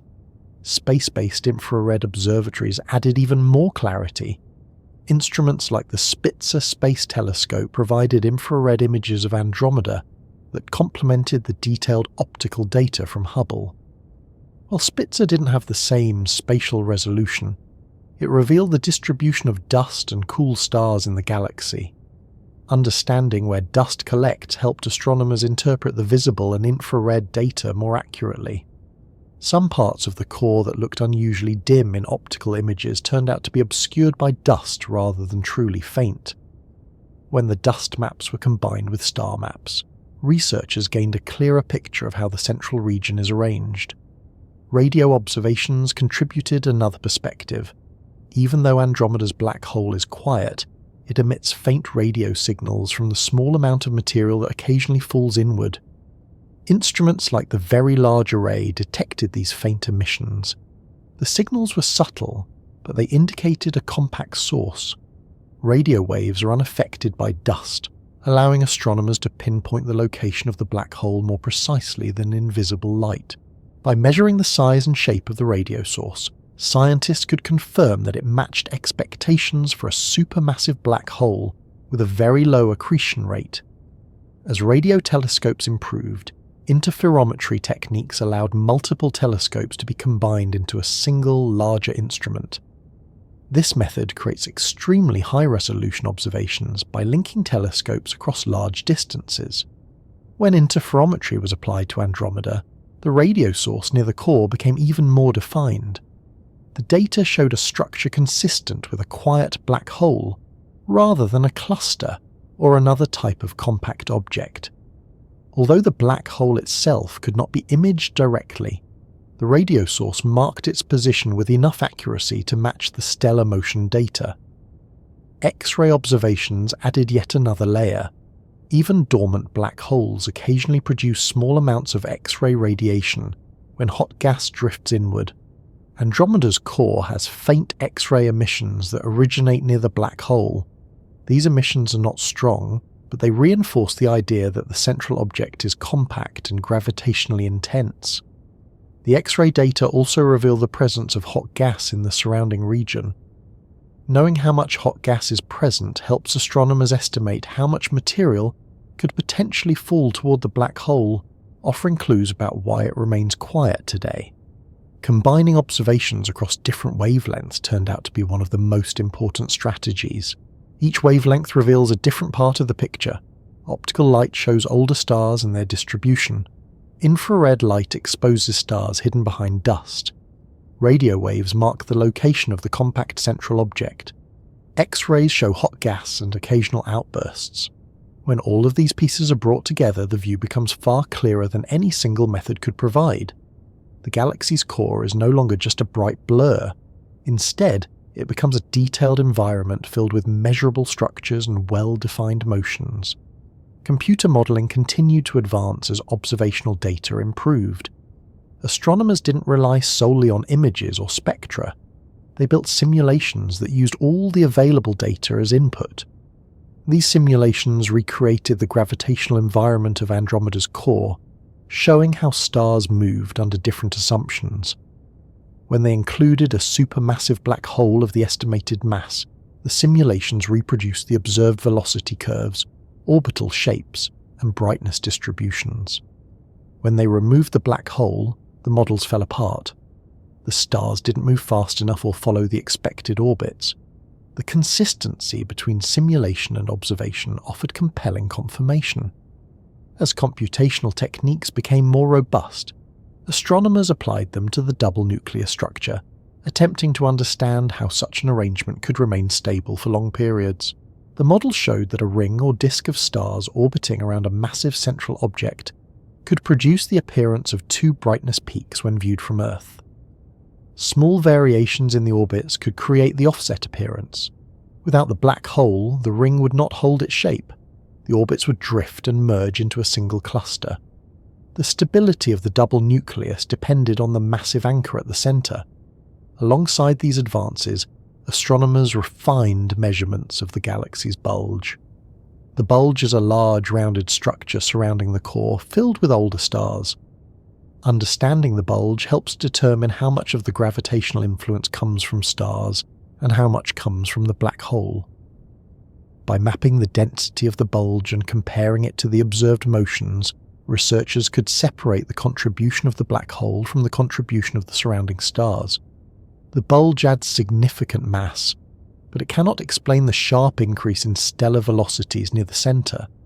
That spike contains the signature of the black hole. Newer telescopes on the ground continue to improve our view of Andromeda's core. Extremely large telescopes equipped with the latest adaptive optic systems now offer resolution approaching that of space telescopes. These instruments can track motions of individual stars with increasing precision, extending the timeline of observations that began decades ago. Long-term data sets are especially valuable because they reveal how stars move over time rather than in single snapshots. When the paths of stars are traced over years or decades, their orbits become clearer. Those orbits reflect the underlying gravitational environment in a direct way. Peering into the core with these cosmic eyes requires constant refinement. No single observation captures everything. Instead, each new measurement fills in a missing detail. As data accumulates, the view sharpens. The bright central region becomes a structured environment with stars moving in patterns that make sense when interpreted through the lens of gravity. The black hole itself remains hidden, but its influence shows up everywhere around it. Reflecting on how much these tools have revealed makes the galaxy feel a little more familiar. Even though Andromeda is enormous and distant, the ability to study its centre in such detail creates a sense of connection. It no longer feels like an unreachable blur. It becomes a place with movement, structure, and a hidden object shaping everything around it. The instruments developed over the past century have made it possible to explore regions that once seemed hopelessly out of reach. As the view continues to improve, the details of Andromeda's core grow clearer. More precise measurements of stellar motion will refine the estimate of the black hole's mass. Better infrared imaging will reveal stars even closer to the centre. Future radio arrays will map the compact radio source with greater accuracy. Each improvement pushes the boundary of what can be known without ever leaving Earth. Thinking about what happens near the edge of a supermassive black hole can feel intimidating at first, especially when the object in question sits inside the core of a neighbouring galaxy. Yet the region surrounding Andromeda's central black hole isn't a chaotic scene filled with constant destruction the way popular stories often describe it. Most of the time it's an extremely quiet place. Nothing about it resembles the glowing disks and violent jets associated with more active black holes. Instead, the environment is shaped by slow interactions between stars, gas, dust, and the gravitational field that steadily guides their behaviour. Even the area closest to the event horizon, the point beyond which nothing can return, follows rules that are stable and predictable. Understanding these rules helps create a clearer picture of what truly takes place near the boundary of the giant hidden inside Andromeda. The first thing to recognise is that very little material actually reaches the event horizon. This might sound surprising considering the enormous gravitational pull. But black holes do not automatically consume everything around them. Objects need to lose angular momentum to fall inward. Most of the stars and gas near the centre of Andromeda follow orbits that keep them comfortably distant from the point of no return. They travel in paths shaped by the black hole's mass, but they are not on trajectories that lead them directly inward. The region around the black hole is mostly empty space. Stars are far apart compared to their size. With billions of years passing between close encounters, the chances of a star drifting too close are extremely small. Even gas clouds rarely approach the event horizon. Gas moves through the central region in clumps and streams, but those clumps are often thin, and their orbits keep them from plunging inward. Only in certain situations, such as when two clouds interact or when gravitational nudges accumulate over long periods, do small amounts of material drift close enough to be captured. When that happens, the material accelerates, heats up, and becomes part of a brief flow directed toward the black hole. For Andromeda's central black hole, these events are infrequent, which explains why the region is so dim. Before material can cross the event horizon, it enters a region where gravity increases rapidly. The closer something gets, the more dramatically its path bends.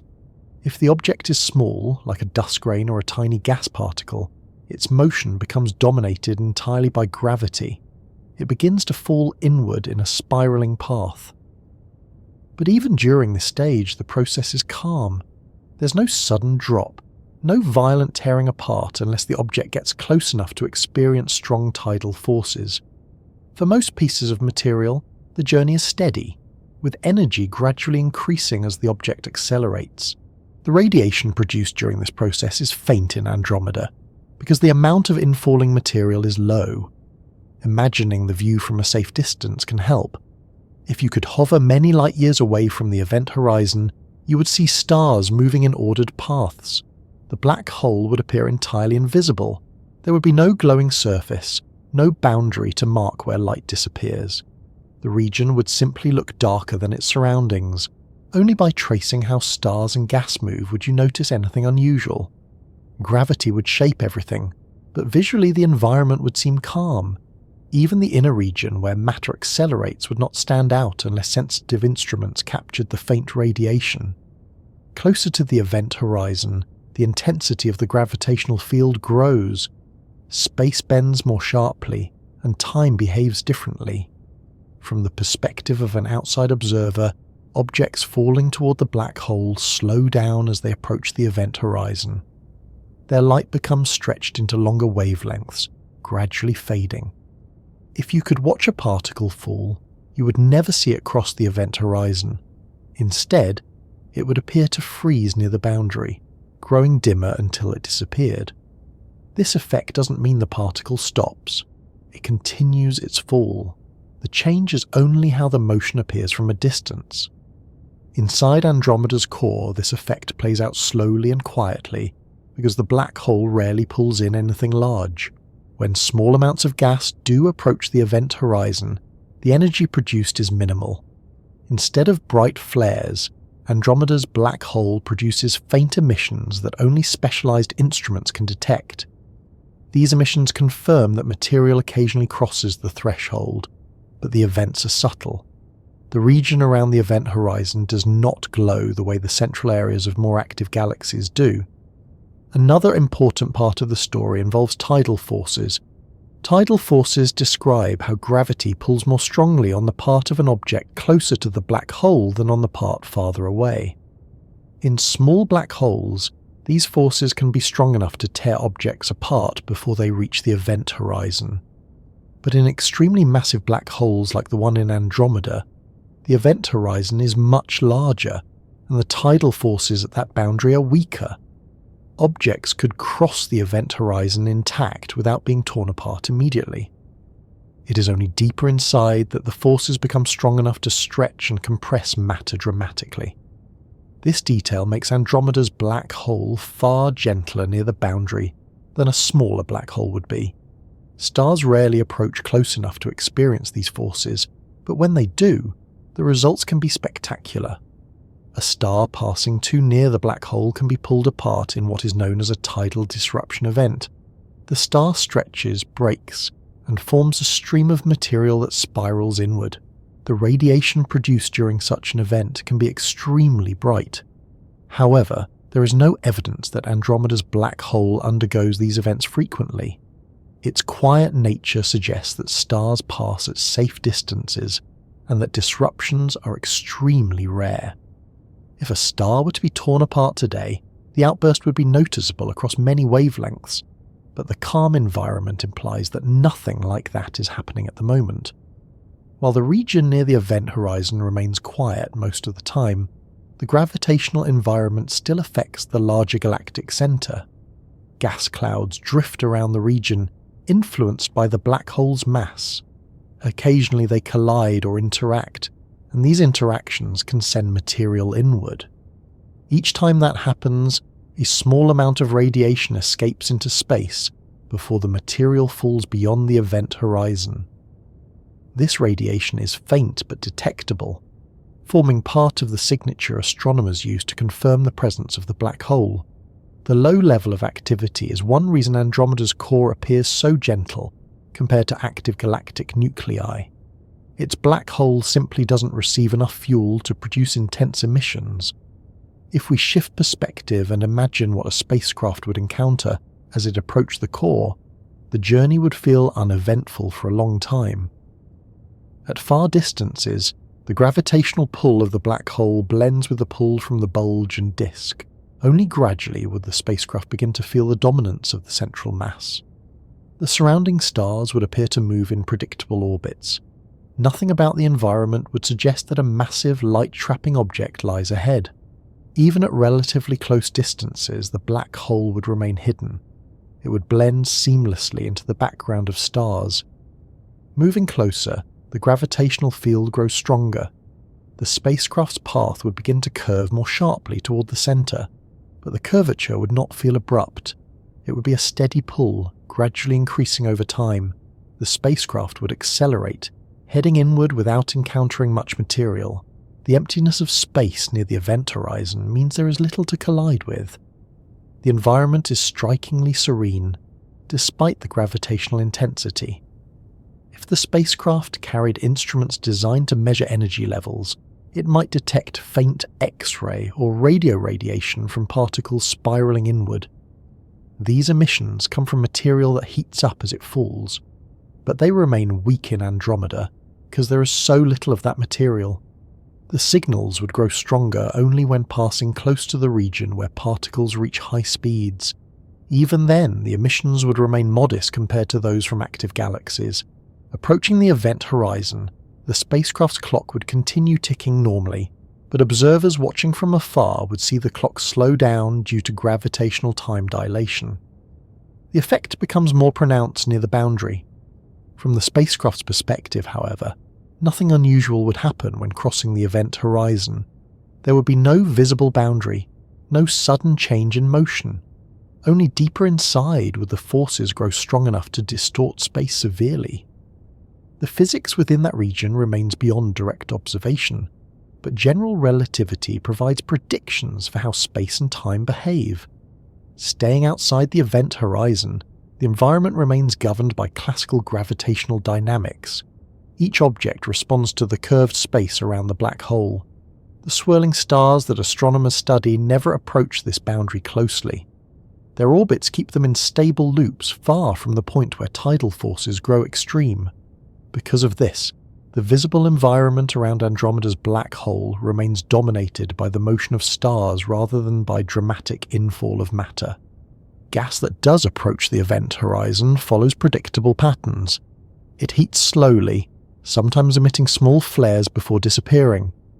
These flares do not last long and are difficult to detect at great distances. They contribute to the faint X-ray glow observed near the center. The glow is not bright enough to overshadow the starlight, but serves as a subtle mark of the black hole's presence. The event horizon itself remains the most mysterious part of the black hole. It marks the boundary beyond which no information escapes. From the outside, everything becomes invisible once it crosses.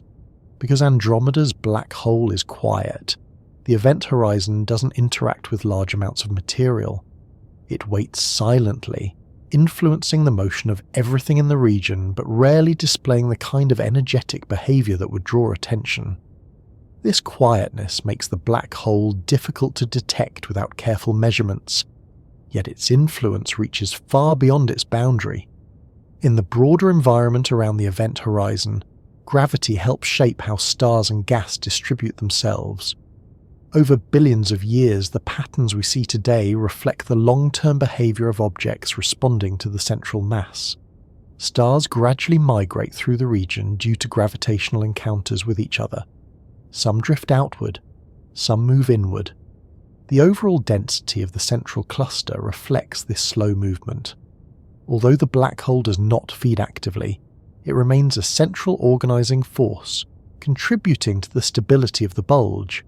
Studying what happens near the event horizon also helps astronomers understand why Andromeda's core appears so different from those of more active galaxies. Active nuclei often glow brightly because their black holes consume large amounts of material. These feeding events create hot, luminous disks and powerful jets. Andromeda's black hole lacks a constant supply of fuel, leaving it in a low-activity state. It produces only faint emissions, allowing the starlight to dominate the central region. This contrast helps researchers compare different types of galaxies and understand the factors that influence black hole activity. Reflecting on the quiet region near Andromeda's event horizon adds another layer to the story of the galaxy's centre. The black hole may be enormous, but its behaviour today is gentle. It affects everything around it through gravity rather than bright emissions.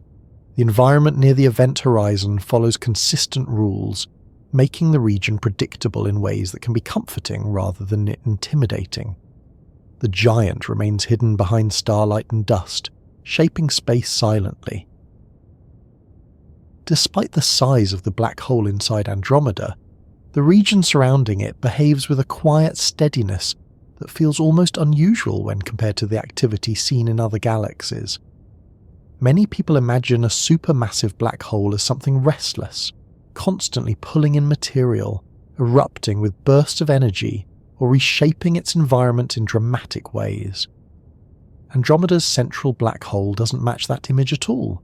Instead of producing powerful jets or blazing emissions, it sits in the middle of a busy galactic core stirring very little. Its influence is undeniable, but its actions are measured. It holds the kingdom of stars around it in place without announcing itself through bright or violent events. This contrast between enormous mass and gentle behaviour gives the region an unexpected sense of calm.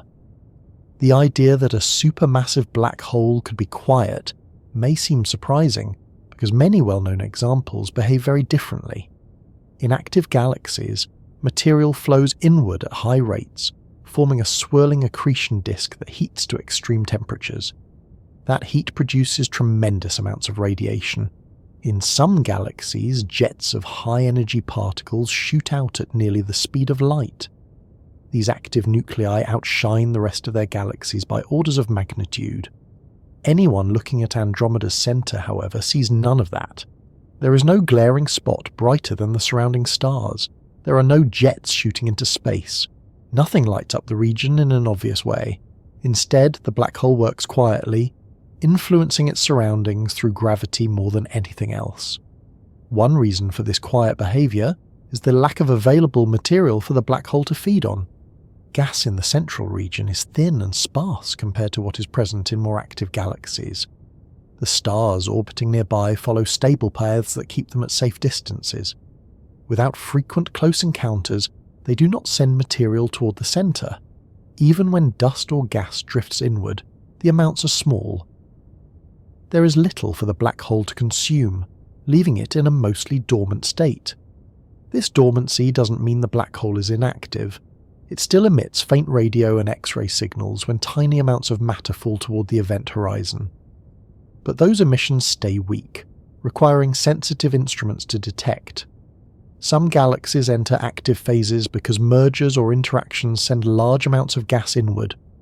When galaxies collide, gas clouds compress and lose energy, falling toward the centre where the black hole consumes them. Andromeda, however, is not currently undergoing a major merger. It has absorbed small galaxies in the past, and evidence of those events appears in the form of stellar streams and the distribution of stars in the halo. Those mergers almost certainly delivered fuel to the black hole long ago, but today the supply has dwindled. Without a fresh influx of gas, the black hole has entered a quiet phase that could last millions of years. Even though the black hole is quiet, its gravitational influence remains strong. It shapes the inner orbits of stars, contributes to the stability of the bulge, and anchors the central region. These effects happen slowly without dramatic bursts. The black hole stirs its kingdom gently, guiding the stars without disrupting their paths. From a distance, the region looks calm. Even up close, if anyone could observe it directly, the lack of glowing material or violent motion would make the black hole appear less like a monster and more like a patient, seated force. Astronomers sometimes describe Andromeda's black hole as underfed. In the context of cosmic structures, feeding determines how active a black hole appears. When a black hole receives a steady stream of material, its energy output increases dramatically. When the supply is low, the energy output drops. Andromeda's feeding rate is extremely low. This low activity puts the black hole in a category similar to the one found in the Milky Way center. Both galaxies host supermassive black holes that behave quietly, radiating at weak levels compared to their potential. These black holes remain far below the brightness they could achieve if provided with abundant material. Thinking about how rarely the black hole consumes anything helps explain its calm appearance. Most of the time, stars pass by at safe distances, and gas clouds follow orbits that prevent them from falling inward. Only occasional interactions push material toward the event horizon. Even then, the amount is minimal. A grain of dust or a small clump of gas might release a brief pulse of energy as it spirals inward, but those pulses remain subtle. Instruments that can detect faint X-ray or radio signals catch these small moments, but they do not affect the overall brightness of the galaxy's core. In addition to the scarcity of material, the sheer size of the black hole affects how it interacts with the environment. Because Andromeda's black hole is so massive, the event horizon lies at a greater distance from the center than in smaller black holes. The tidal forces at the boundary are relatively weak. Large objects could cross the event horizon without experiencing destructive stretching until they are much deeper inside. This difference means that even when something approaches the event horizon, the region does not produce the strong flares associated with tidal disruption. Only material that gets extremely close becomes violently torn apart. Most material never reaches that point. Another aspect of this calm behavior is the structure of the central bulge. The bulge contains many older stars that move in predictable orbits. The motions of these stars rarely produce dramatic interactions. They drift through the region with steady speeds, maintaining the shape of the bulge. Their interactions with each other are gentle. This stability reduces the chances of material falling inward. As a result, the black hole remains quiet, illuminated only faintly by the minimal feeding it receives. Despite this quietness, astronomers continue to study the black hole to understand the details of its behavior. Measurements of radio emissions help determine how much material is falling inward. X-ray observations indicate how hot the infalling gas becomes. Spectroscopy reveals the motion of stars in the surrounding region.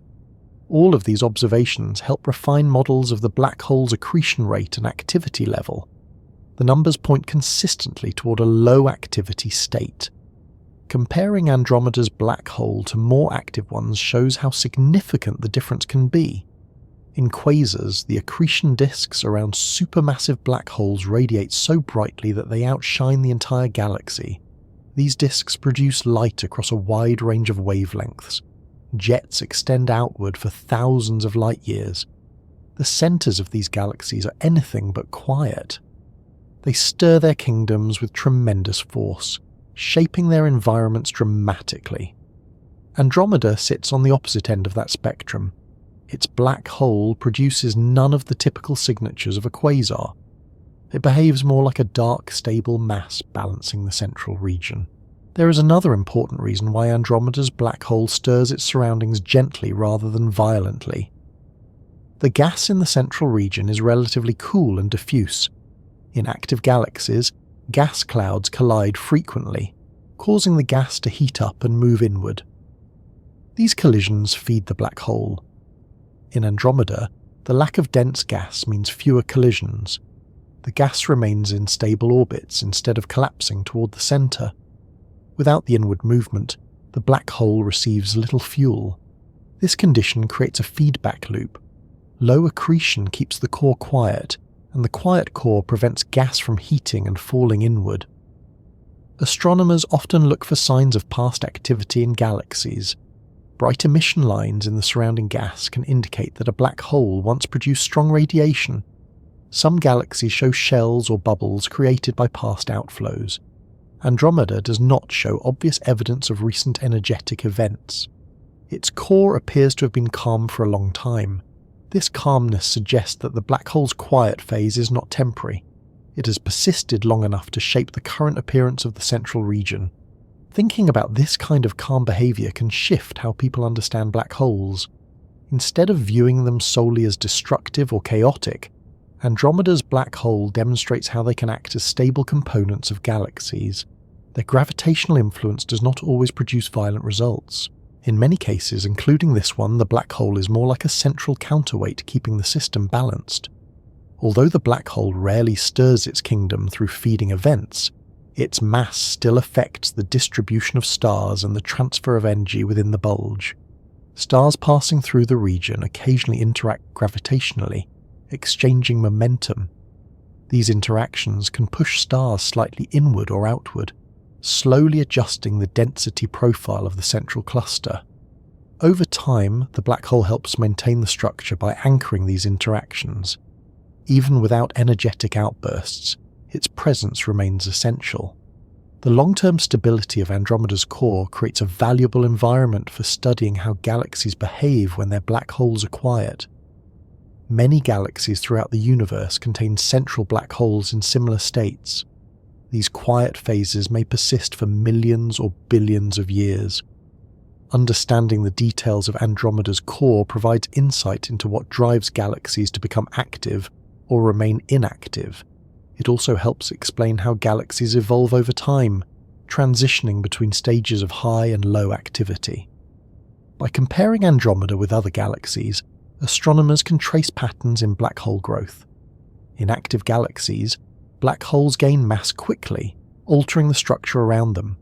In quiet galaxies, growth slows dramatically. Andromeda's black hole appears to have reached a stage where it no longer grows quickly. Instead, it may only gain small amounts of mass occasionally. This slow growth reflects the lack of available material.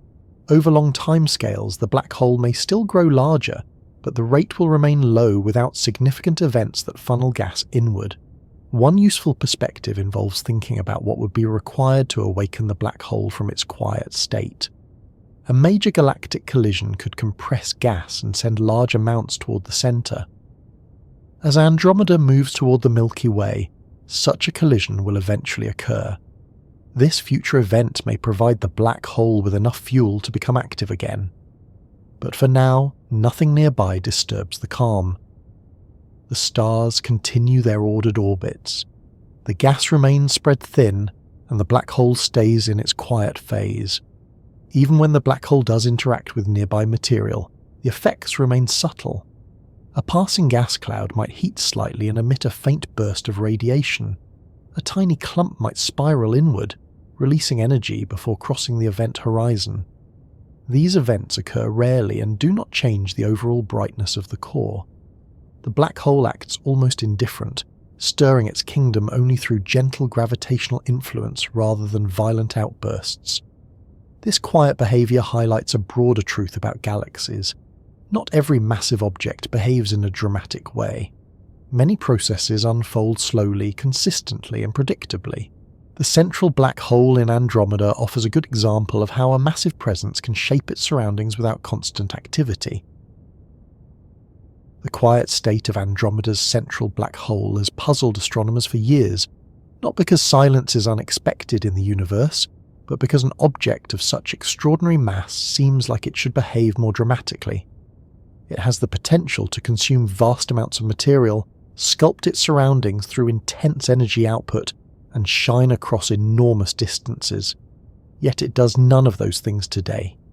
Instead, the environment around it remains steady. The radiation is faint. The inflow of material is minimal. The stars passing nearby do so without disruption. The entire region feels peaceful in a way that does not match the reputation black holes have in popular imagination. This strange calm surrounds a beast that could, under different conditions, become one of the brightest and most powerful objects in the local group. One of the clearest explanations for this calm lies in the limited supply of material available for the black hole to consume. Feeding a black hole requires more than just nearby gas. The material needs to lose angular momentum so that it can spiral inward. Most of the gas in Andromeda's central region follows orbits that keep it at safe distances. Without frequent collisions or disturbances, the gas remains stable. The black hole does not possess an automatic ability to draw nearby matter inward. Gravity alone is not enough to break stable orbits. Only when something disrupts those orbits, such as a passing star, a shockwave, or a merger, does material drift closer to the centre. Those disruptions are rare in Andromeda today, which means the black hole receives almost nothing to feed on. Even more striking, the stellar density near the core is high, but not in a way that regularly generates collisions. Stars remain far apart despite the crowded environment. If two stars pass close enough to each other to alter their trajectories, the change is usually minor. The chances that a star will be flung toward the event horizon through these interactions are incredibly small. In most cases, stars adjust their orbits gradually, without losing enough momentum to fall inward. This orderly motion contributes to the black hole's quiet state. It acts as a stabilizing pattern that prevents dramatic events from happening often. Another factor contributing to the unusual calm is the temperature and distribution of the gas. The gas in this region tends to be cooler and more diffuse than in galaxies with active black holes.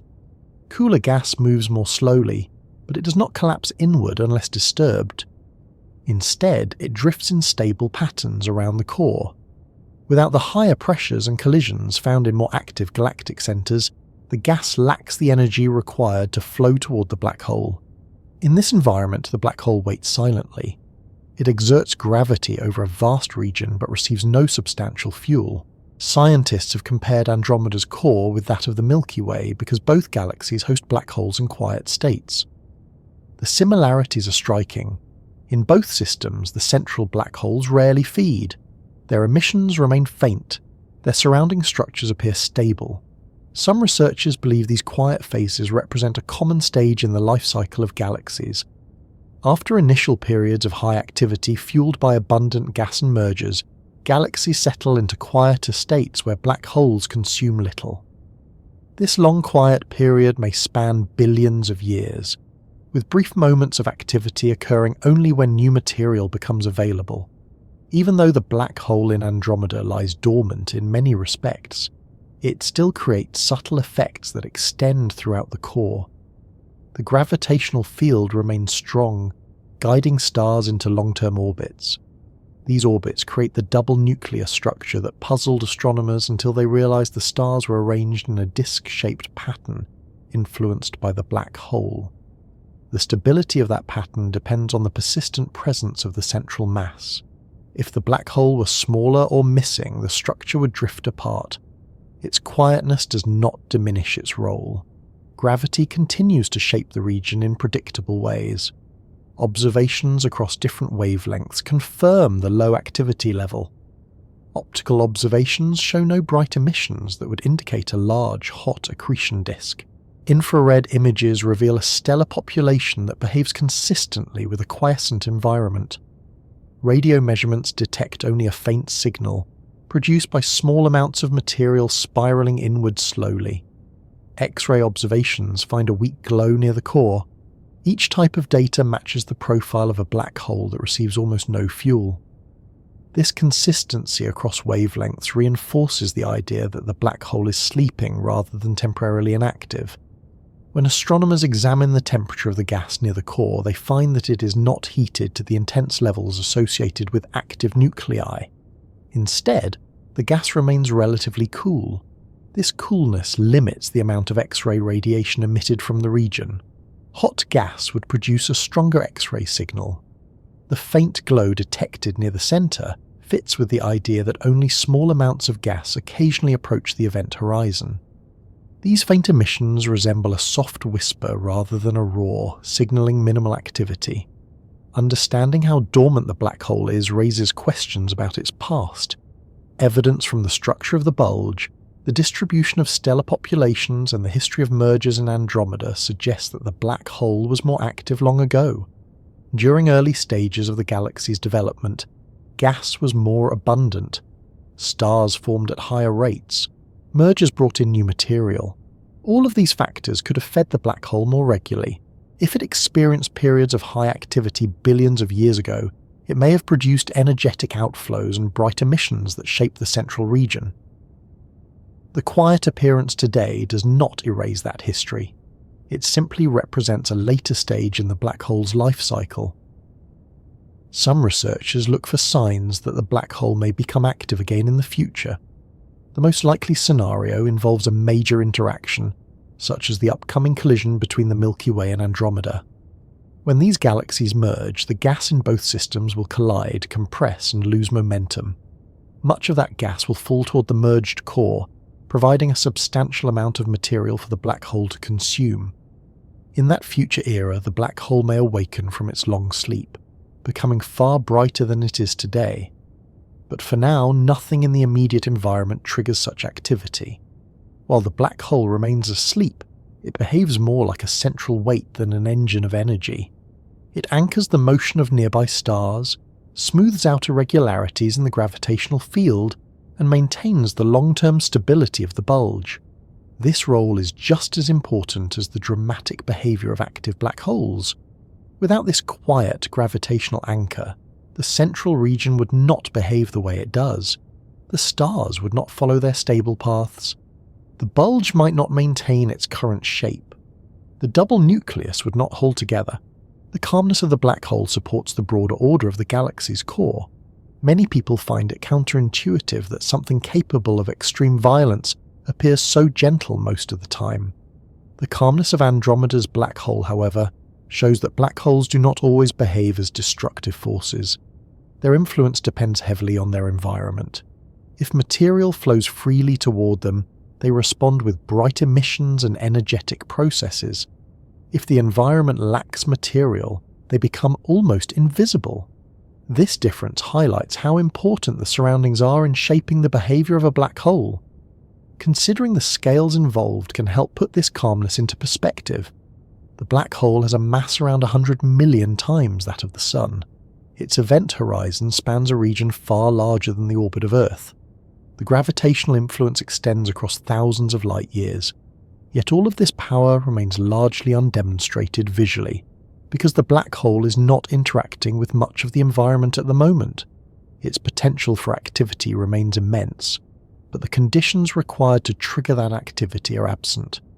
The result is a quiet presence that commands the region through mass alone rather than through energy output. Though dormant, the black hole still affects the motion of stars in subtle ways. Stars near the core shift position slightly over long timescales. These shifts reflect gravitational interactions within the cluster. Stars closer to the black hole move faster, following tighter loops. Stars farther away move more slowly. The gradient of speeds traces the shape of the gravitational field. The consistency of this gradient indicates a stable environment. Over decades of study, astronomers have observed no dramatic changes in the central region. The patterns remain intact, reinforcing the image of a sleeping black hole that exerts steady but quiet influence. Some stars follow elongated orbits that bring them closer to the black hole at certain points. When this happens, the gravitational pull increases briefly, speeding the stars up before sending them outward again. These brief moments reveal the strength of the black hole's mass. But even during these close passes, the stars remain intact. The black hole's tidal forces at the distances of their orbits are not strong enough to disrupt them. The result is a smooth dance of stellar motion rather than violent events. The black hole acts as the centre around which all of this motion happens, yet it never displays the brightness associated with feeding. If someone imagined approaching the central region, the visual experience would not resemble science fiction depictions. Instead of a glowing disk or beams of radiation, they would see a dense cluster of stars shining against the dark of space. The black hole itself would not be visible. It would appear only as a place where no light is seen. The calm around it would be both surprising and reassuring. Nothing in the immediate view would signal danger unless one moved extremely close to the event horizon. The region's stability reflects billions of years of evolutionary balance. This strange calm provides astronomers with a unique opportunity. Because the black hole is quiet, the starlight near the centre is not overwhelmed by bright emissions. This makes it easier to track star motions and study the gravitational environment. In more active galaxies, the bright core can obscure details of the surrounding stars. But in Andromeda, the faintness of the black hole's emissions allows astronomers to measure velocities with greater accuracy. This precision has helped refine the mass estimate of the central black hole and map the distribution of stars in the bulge. Scientific curiosity about Andromeda's calm black hole continues to grow because it reveals what supermassive black holes look like during long periods of inactivity. The galaxy is massive, structured, and vibrant in many regions, yet the core behaves with an unusual softness. That softness becomes even more interesting when compared to what might eventually happen during the future merger with the Milky Way. The quiet today may serve as a contrast to a much more active period billions of years from now. When astronomers look closely at the region surrounding Andromeda's black hole, one of the most striking elements they find is the presence of tightly packed star clusters that orbit just far enough from the central mass to remain stable. These clusters behave like small cities of stars moving together through a gravitational landscape shaped by the enormous object at the centre. Their motions appear coordinated when viewed from afar, but each star follows its own path influenced by gravity from both the surrounding cluster and the black hole itself. This balance creates a pattern that remains intact over incredibly long timescales. Understanding how these clusters stay together while orbiting so close to a supermassive black hole adds another layer to the story of Andromeda's calm core. A useful starting point involves thinking about how clusters maintain their structure. Each star within a cluster exerts gravity on every other star. These gravitational pulls create a collective bond that holds the cluster together. But when a cluster moves near a supermassive black hole, it experiences additional gravitational forces that can stretch or compress it. The closer a cluster travels to the black hole, the stronger those forces become. If the cluster enters a region where these forces exceed the binding strength of the stars, the cluster can begin to lose members. Stars may drift away from the group or be sent onto new trajectories. In extreme cases, a cluster can be torn apart entirely. Yet many clusters near Andromeda's centre remain stable, demonstrating that they occupy regions where the balance between their internal gravity and the pull of the black hole is just right. Astronomers studying these clusters often begin by measuring their speeds. Faster motion indicates a closer orbit around the central mass. Slower motion suggests a more distant one. These measurements help determine how tightly bound the clusters are to the black hole. In Andromeda's case, the clusters near the core move quickly, but not at a speed suggesting imminent disruption. Their motion reflects their position within a gravitational environment that is strong but not destructive.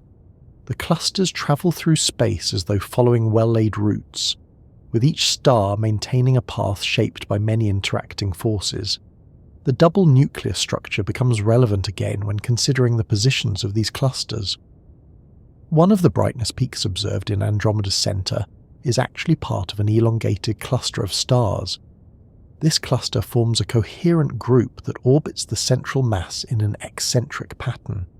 Its structure remains intact despite the gravitational influence of the black hole.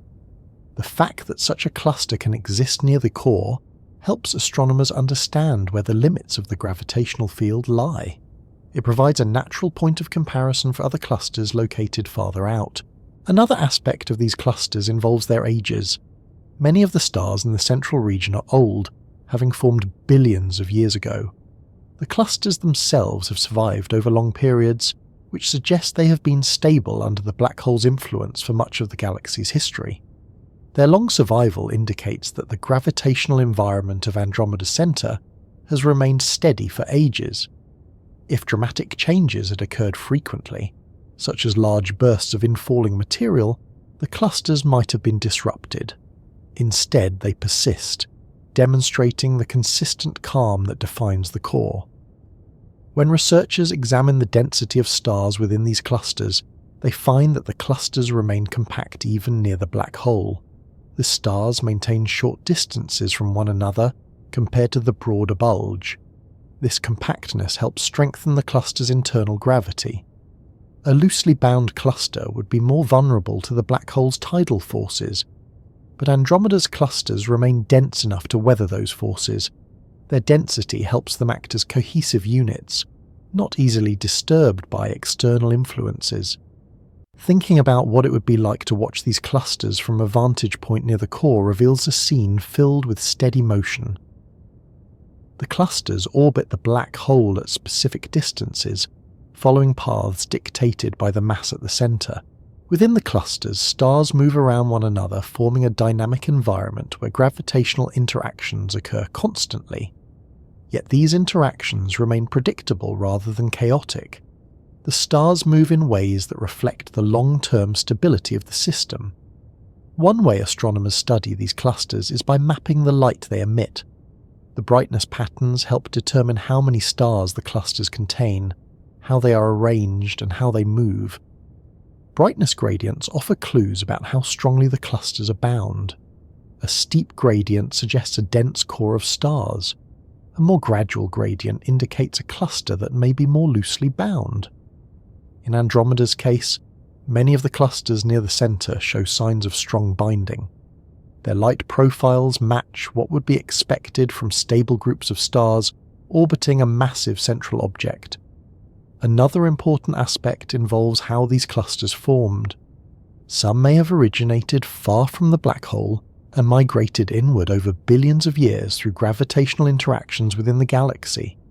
Others may have formed in the central region itself, when gas clouds collapsed to produce new stars. If clusters formed near the core, they would have had to contend with the black hole's influence from the beginning. Their existence implies that the gravitational environment allowed star formation to occur without immediate disruption. This helps astronomers reconstruct the history of the central region, demonstrating that the black hole has allowed stable structures to exist around it for a long time. Not all clusters near the centre behave identically. Some drift closer to the black hole over long periods, while others slowly move outward. These shifts occur due to interactions with other stars and clusters. Each encounter transfers small amounts of momentum, gradually altering the trajectories of the involved objects. Over millions of years, these small changes accumulate, reshaping the distribution of stars and clusters in the region. Yet despite these slow shifts, the overall structure remains intact. The clusters that survive near the black hole do so because their binding strength and orbital paths keep them stable. One detail that often surprises people is how rarely stars within these clusters collide. Even though the clusters are dense, the stars are still separated by vast distances relative to their size. Collisions are extremely rare. Instead, stars move past one another, influencing each other through gravity but not through direct contact. These gravitational encounters shape the orbits of the stars and play a role in how the cluster evolves over time.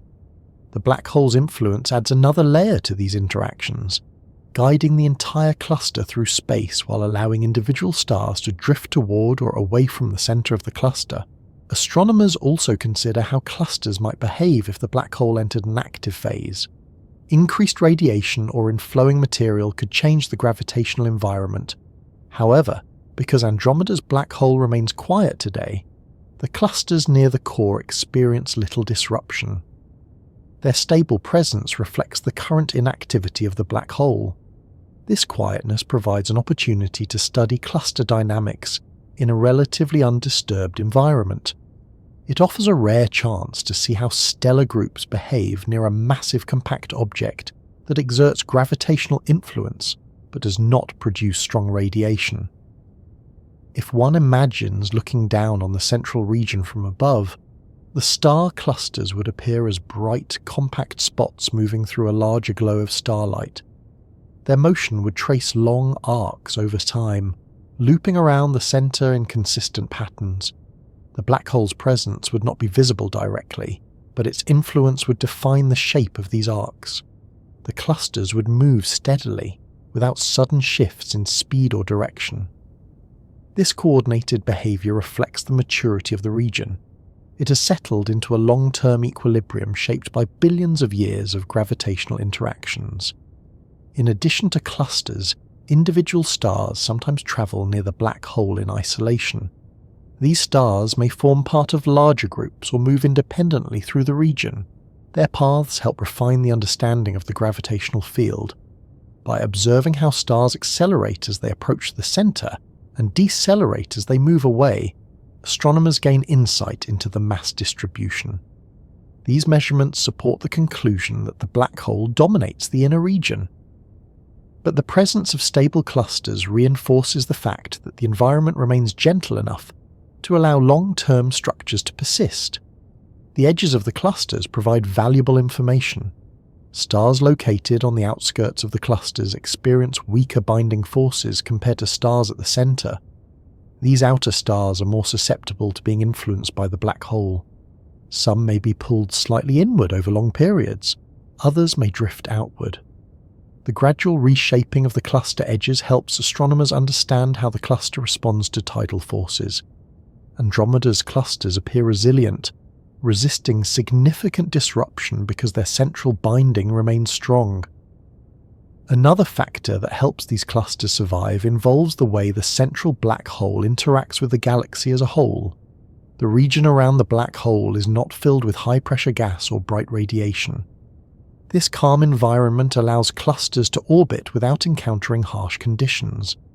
In more active galaxies, clusters near the core can be stripped apart by strong radiation or fast-moving material. Andromeda's quieter core offers a safer environment where gravitational interactions dominate over energetic ones. As researchers continue to measure the behaviour of these clusters, they build models that simulate their long-term motions. These models demonstrate how clusters evolve under the influence of the black hole and the surrounding bulge. They show that clusters can remain stable for billions of years unless external forces disrupt them. These simulations also help predict how the clusters may behave in the future, especially as Andromeda slowly moves toward its eventual merger with the Milky Way. Considering the future, the clusters near the core may play a role in how the central region changes during the merger. Their distribution, binding strength and motions could influence how material settles in the new combined core. But for the moment, they continue their slow, steady dance on the edge of the black hole's domain, revealing how stars organize themselves under the influence of massive central objects. When astronomers first realized that Andromeda is moving toward the Milky Way, the discovery felt both immense and strangely gentle. The speed involved, hundreds of thousands of kilometers per hour, sounds dramatic, yet the event it describes will unfold over billions of years. Nothing about it resembles the sudden collisions familiar in everyday experience.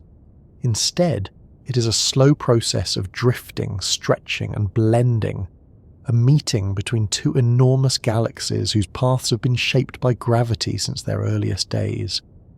Thinking about this long approach adds context to everything happening near Andromeda's core, because the quiet black hole and the stable star clusters will one day experience a completely new environment shaped by the merger of two great spiral systems. The first step in understanding the future collision involves tracing the motion of Andromeda through space. Observations show that it is not simply moving toward the Milky Way by chance. Both galaxies are bound by gravity, drawn together because they reside in the same part of the local group. Their mutual attraction has been gradually pulling them closer for billions of years. Even though the universe is expanding, the gravitational pull within the local group is strong enough to overcome that expansion on local scales. As a result, the distance between the two galaxies decreases slowly over time, and eventually their outermost stars, halos, and gas will begin to interact. Before any part of the galaxies truly collides, their dark matter halos will meet. These halos extend far beyond the visible parts of the galaxies. They consist of diffuse, unseen matter that surrounds each galaxy like an enormous cloud. When the halos overlap, the gravitational environment changes subtly. Both galaxies will feel a stronger pull, and their motions will adjust accordingly. Nothing dramatic will happen right away. The stars in both galaxies are so far apart that their initial meeting will pass without direct collisions. Instead, the gravitational influence will begin to shift the shapes of the galaxies, pulling their disks into stretched patterns that resemble tidal distortions. Gas clouds within the galaxies will start to interact before the stars do. Gas behaves differently from stars because it can collide, compress, and heat. When the gas from the Milky Way meets the gas from Andromeda, the collisions will produce shockwaves. These shockwaves can trigger bursts of star formation. New stars may form in regions where gas compresses under pressure. This burst of activity could create clusters of young, bright stars, illuminating parts of the merging system. While the black hole in Andromeda remains quiet today, the additional gas funneled toward the centre during the merger could cause increased activity later on. As the galaxies continue to approach, their disks will begin to bend and twist. The graceful spiral shapes that define both galaxies today will gradually lose their symmetry. Long tails of stars and gas may stretch outward as gravity pulls on the outer regions. These tidal tails are common in galaxy mergers and can extend for tens of thousands of light years. They form when stars and gas are drawn out from the edges of the galaxies as they pass by each other. Although these tails give the appearance of tearing, the process occurs smoothly over vast timescales. When the cores of the two galaxies finally draw close, the interaction becomes more intense. The central regions contain dense groups of stars, clusters, and gas. The gravitational pull between both cores will distort their orbits and accelerate the mixing of material. However, even during this phase, direct collisions between stars remain extremely unlikely. The space between stars is enormous compared to their size. Most stars will pass by one another without contact, experiencing only slight changes in their trajectories. Their paths will adjust according to the evolving gravitational field rather than through impact. The black holes at the centres of the two galaxies will play a major role during this stage. Andromeda's black hole and the Milky Way's black hole will eventually begin to move toward each other due to the changing gravitational environment. As the galaxies merge, these central objects will spiral inward, drawing closer together over millions of years. Their orbits around each other will shrink gradually as they transfer energy to the surrounding stars. Some stars near the two black holes will be flung outward into the galaxy, gaining momentum from the interaction. Others will fall inward, contributing to the slow tightening of the black hole orbit. During this period, the inflow of gas toward both black holes may increase. Gas clouds lose angular momentum more easily than stars and can funnel inward when disturbed. If enough gas reaches the central regions, the black holes could transition into active states. Bright emissions could appear as the gas heats up in accretion disks. These emissions might temporarily outshine large portions of the merging galaxies. The black hole in Andromeda, long dormant, could become significantly more active during this phase, shining more brightly than at any time in its recent history. The merger will continue beyond the initial encounter as the galaxies pass through each other. Their momentum will carry them apart after the first close approach, but gravity will pull them back together again. This back and forth motion may repeat several times. Each pass will stretch and warp the galaxies further. Their spiral arms will lose coherence. Their shapes will become elongated, twisted, and eventually blended. Over time, the distinction between the two galaxies will fade. Instead of two separate spirals, the system will begin to resemble a single, larger galaxy, with a new structure emerging from the remnants of the originals. Simulations suggest that the final merged galaxy will become an elliptical or lenticular system, rather than a spiral. The motion of stars will shift from organized circular orbits into more random paths. The smooth disk and spiral arms that define Andromeda and the Milky Way today will disappear. In their place, a more rounded structure will form, populated by stars whose orbits crisscross in different directions. This change reflects how mergers redistribute energy among stars, altering their paths through gravitational interactions. The merging of the two central black holes will represent one of the final stages of the process. As the black holes draw close enough, they will begin losing energy through gravitational waves. These ripples in space-time carry away energy, causing the two black holes to spiral closer together. Eventually, they will merge into a single, larger black hole. This merger will release a burst of gravitational waves detectable across the universe. However, the event will not produce visible light. From the perspective of the stars orbiting nearby, the transition from two black holes to one will happen without a dramatic change in appearance.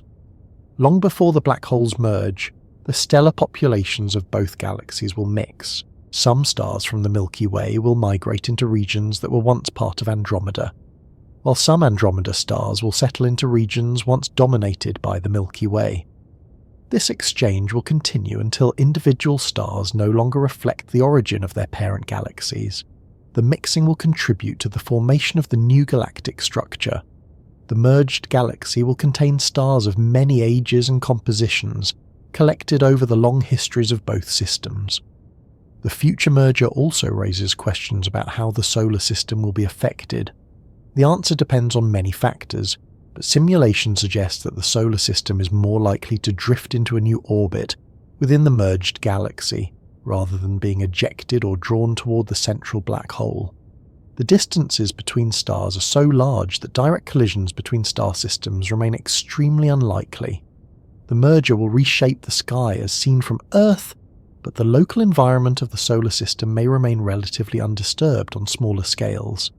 The night sky could eventually show bright streams of stars from Andromeda weaving across the view, offering a future vista far different from what people see today. Thinking about this merger from the perspective of Andromeda's quiet core adds another dimension to the story. The calmness that defines the black hole today will not last forever. The merger will supply it with new material. Gas from both galaxies will fall inward, potentially reigniting activity. The inflow could produce emissions far stronger than anything seen in the present.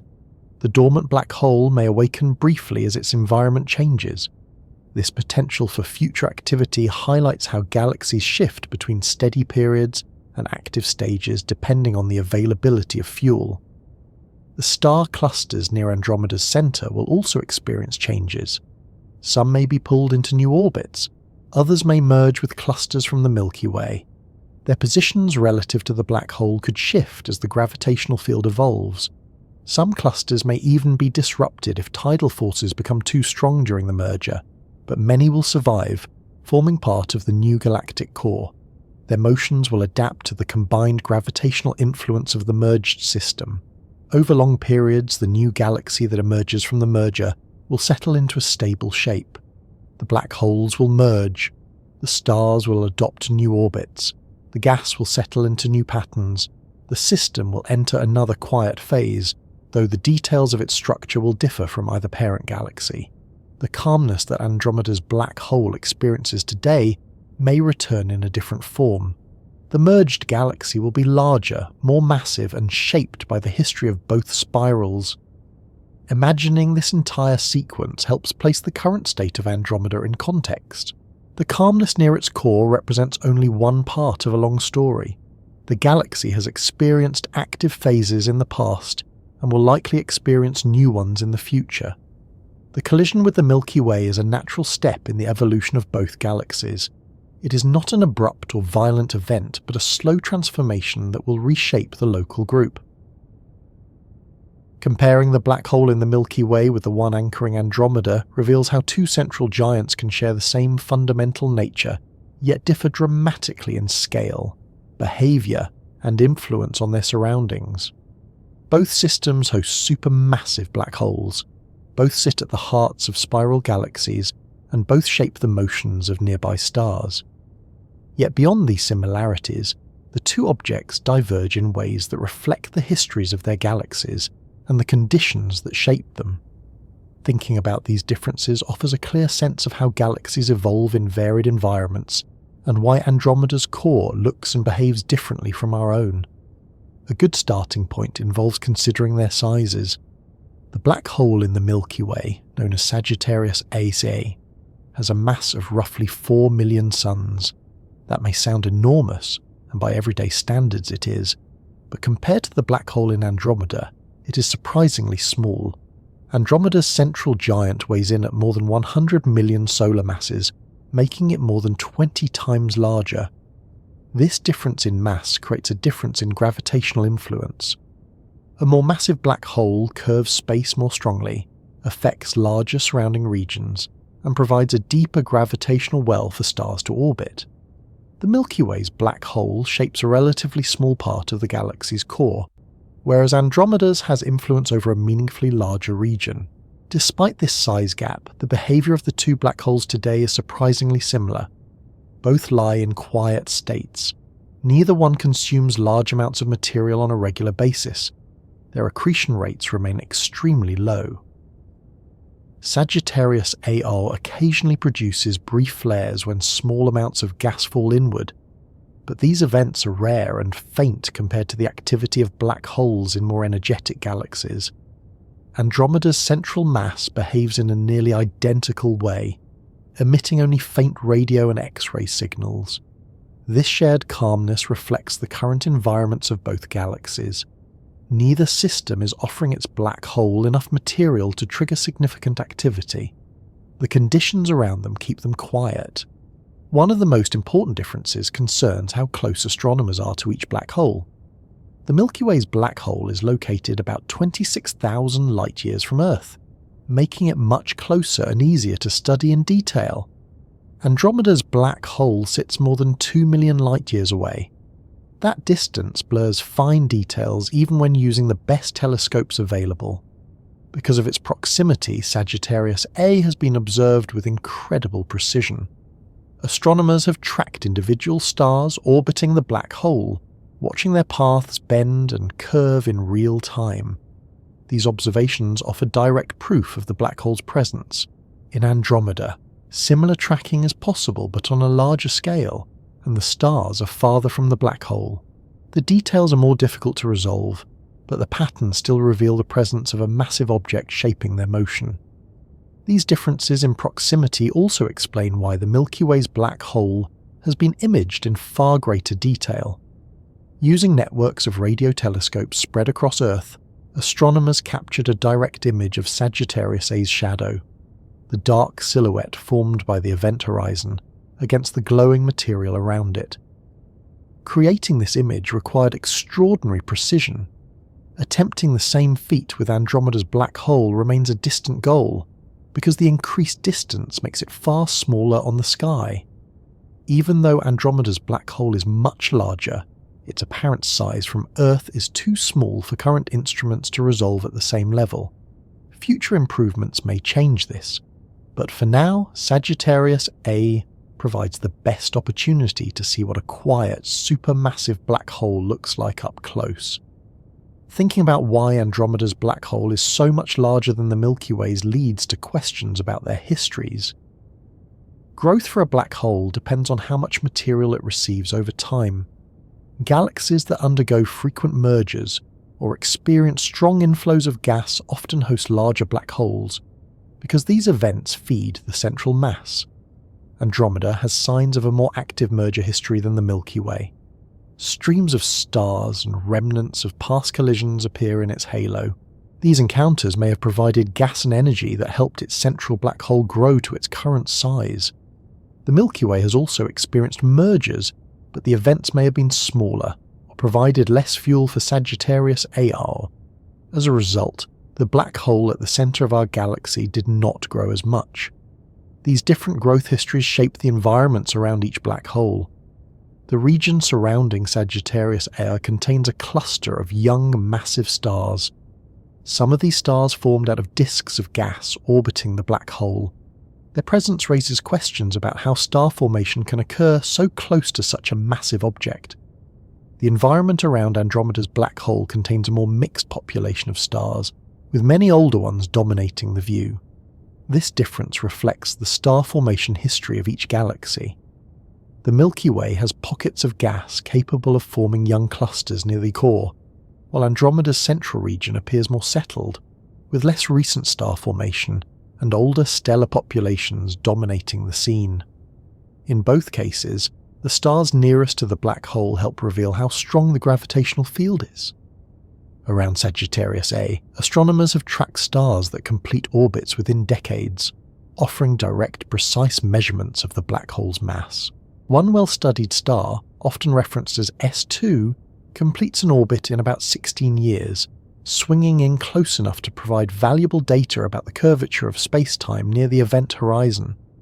The ability to watch these orbits unfold has confirmed predictions from general relativity and provided insight into how black holes influence the motion of nearby stars. In Andromeda, the situation differs not because the physics is different, but because the scale is larger. The stars nearest to Andromeda's black hole orbit at greater distances and take longer to complete their cycles. Tracking those orbits is more difficult, because the stars appear fainter and more closely blended from our viewpoint. Even so, the motion detected through spectroscopy and high-resolution imaging offers enough evidence to determine the mass of the central black hole. The stars move quickly enough to indicate a massive object, even if their paths cannot be tracked as precisely as those near Sagittarius A. Examining how each black hole influences its surrounding clusters provides another interesting comparison. Sagittarius A sits in a region filled with star clusters that contain hot, young stars formed in disks of gas near the core. Over time, these clusters move around the black hole in complex paths shaped by the gravitational environment. Andromeda's central region, however, contains the well-known double nucleus, made up of two concentrations of older stars arranged in a disk surrounding the black hole. This structure arises from the gravitational field of the black hole shaping the orbits of stars in a long-standing disk. The presence of this double nucleus suggests a different evolutionary path for Andromeda's core, one that involves older populations rather than new bursts of star formation. These distinctions highlight how the size of the black hole and the availability of gas influence the character of the galactic centre. The Milky Way's black hole, although quiet, has a nearby supply of gas that can occasionally be disturbed, producing flares. Andromeda's black hole has far less gas in its immediate vicinity, resulting in even fewer disruptions.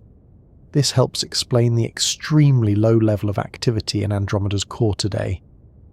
It also hints at how the environments of galaxies evolve over time based on available fuel.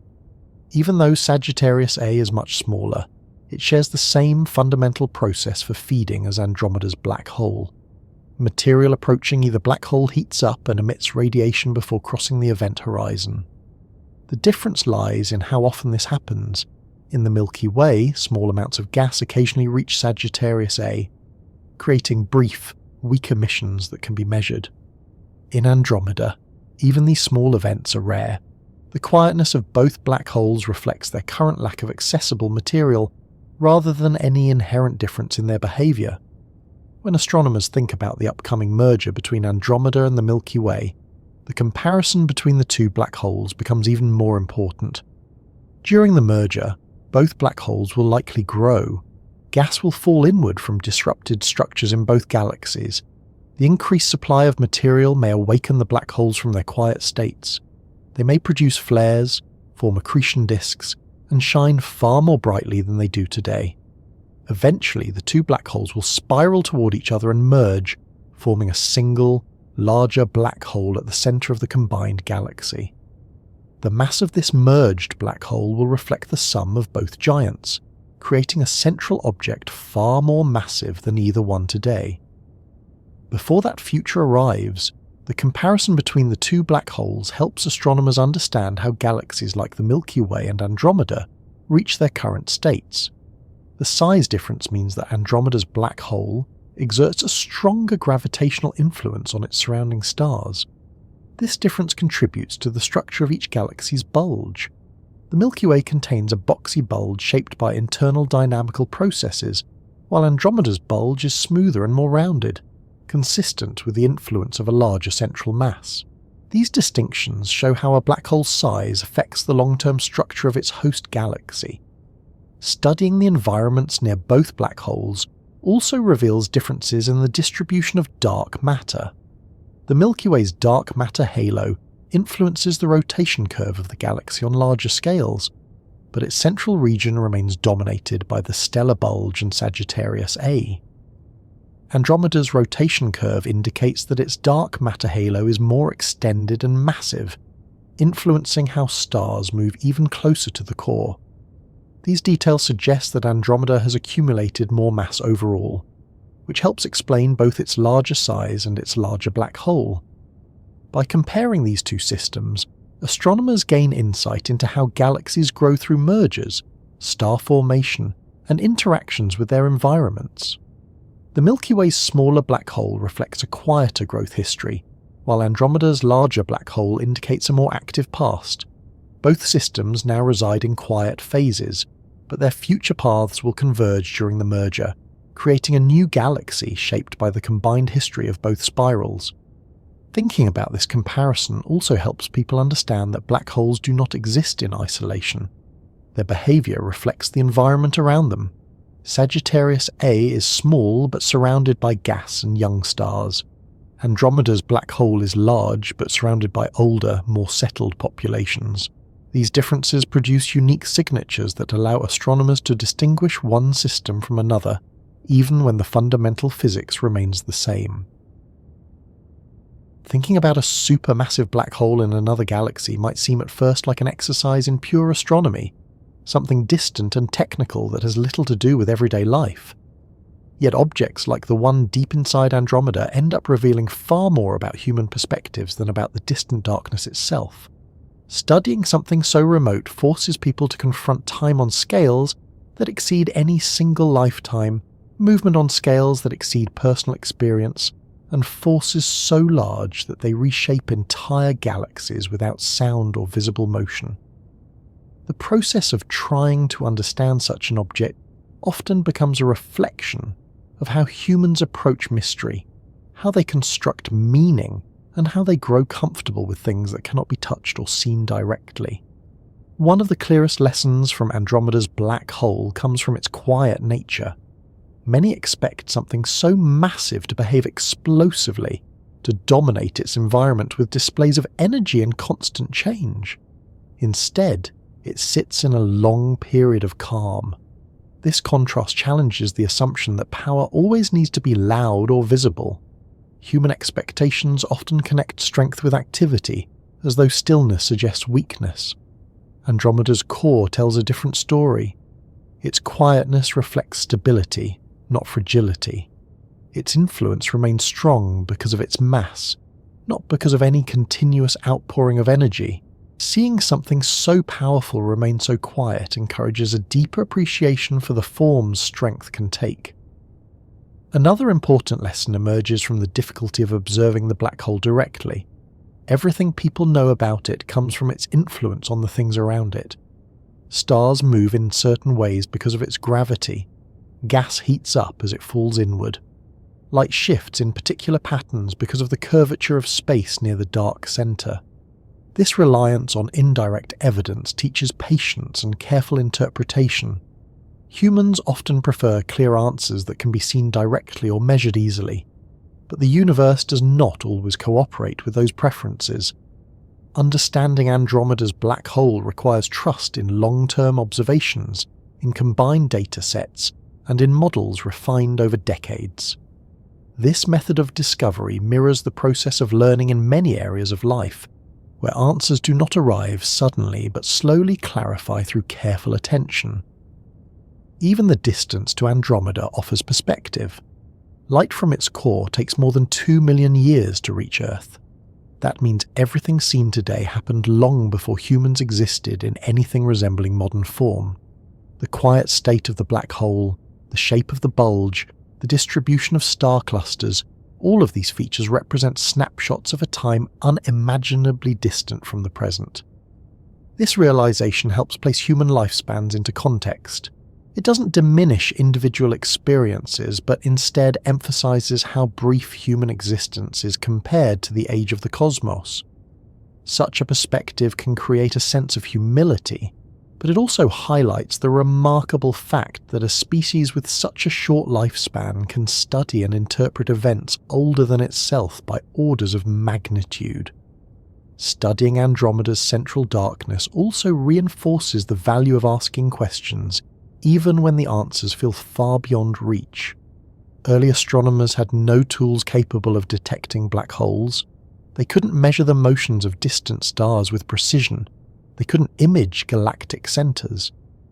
Yet they still asked what lay inside these structures. They noticed patterns in brightness and motion that didn't fit expectations and followed those questions through decades of improvement. This willingness to explore the unknown, even when success seems uncertain, reflects a quality that appears repeatedly throughout human history. The black hole teaches that curiosity is not weakened by distance or difficulty. It thrives precisely because the answers are hard to find. Another point of reflection comes from the slow pace of change around Andromeda's black hole. The environment near the core evolves over millions or billions of years. Stars drift inward or outward gradually. Gas clouds shift shape and density slowly. The region remains stable across timescales longer than the existence of entire civilizations. Humans, by contrast, experience rapid change. Technologies evolve within decades. Ideas shift within years. Personal lives transform even faster. Comparing these timescales can be grounding. It reminds people that not everything happens quickly, and that some processes require patience beyond any individual lifetime. The universe continues unfolding on its own schedule, unaffected by human urgency. The intermediate space between the black hole and the larger galaxy also offers lessons in balance. Stars near the core follow orbits shaped by both the black hole's gravity and the mass of the surrounding bulge. Neither influence acts alone. Each star follows a path created by combined forces. The orbits remain stable because the environment is balanced. This interplay mirrors the way many human systems function. Rarely does a single influence shape an outcome. Most stable arrangements involve multiple forces, social, personal, environmental, interacting over long periods. Understanding these layered influences becomes easier when looking at how galaxies maintain order through a combination of many components. Even the star clusters near the black hole offer insight. They remain stable because their internal binding forces outweigh the tidal forces trying to pull them apart. Their stability depends on cooperation among their members, not competition. If the stars within a cluster drifted apart too much, the black hole's gravity could disrupt them. But because the stars remain closely bound, the cluster survives. This concept parallels the idea that communities withstand challenges more effectively when the members remain connected. Although the comparison is metaphorical, the underlying principle, strength through cohesion, appears consistently in both astronomy and human experience. Thinking about Andromeda's black hole also highlights the limits of knowledge. No instrument can see inside the event horizon. No measurement can reveal what happens once matter crosses that boundary. Humans must accept that part of the universe remains hidden, not because of technological limitations, but because the laws of physics prevent it from being observed. Accepting unknowns can be difficult. People often seek certainty, even in situations where certainty is impossible. The black hole teaches that some boundaries cannot be crossed, and that accepting those boundaries is part of understanding the natural world. This acceptance does not reduce curiosity. Instead, it shapes it into a form that respects what can be known and what cannot. Another lesson arises from the long history of Andromeda's core. The black hole likely experienced periods of intense activity in the past. It may have consumed large amounts of gas, influenced star formation, and shaped the bulge during earlier stages of galactic evolution. Today, it rests in a quiet stage. The contrast between its past and present behavior reflects the idea that everything moves through cycles. Galaxies experience periods of growth, transformation, and calm. These cycles resemble the rhythms found throughout nature. Stars form, shine, and fade. Black holes grow and rest. Even human lives reflect patterns of activity and stillness. Recognizing these cycles can make it easier to understand change as a natural part of existence, rather than an unexpected disruption. Considering the distant darkness also encourages reflection on scale. The black hole's mass, its gravitational influence, and the size of Andromeda all exceed human comprehension. Yet these enormous structures obey simple laws. Gravity shapes the motion of stars and gas. Angular momentum controls the behavior of orbits. Energy disperses according to predictable rules. The simplicity of these laws contrasts with the complexity of human concerns, offering reassurance that some parts of the universe remain steady regardless of circumstance. This stability provides a background against which all smaller events unfold.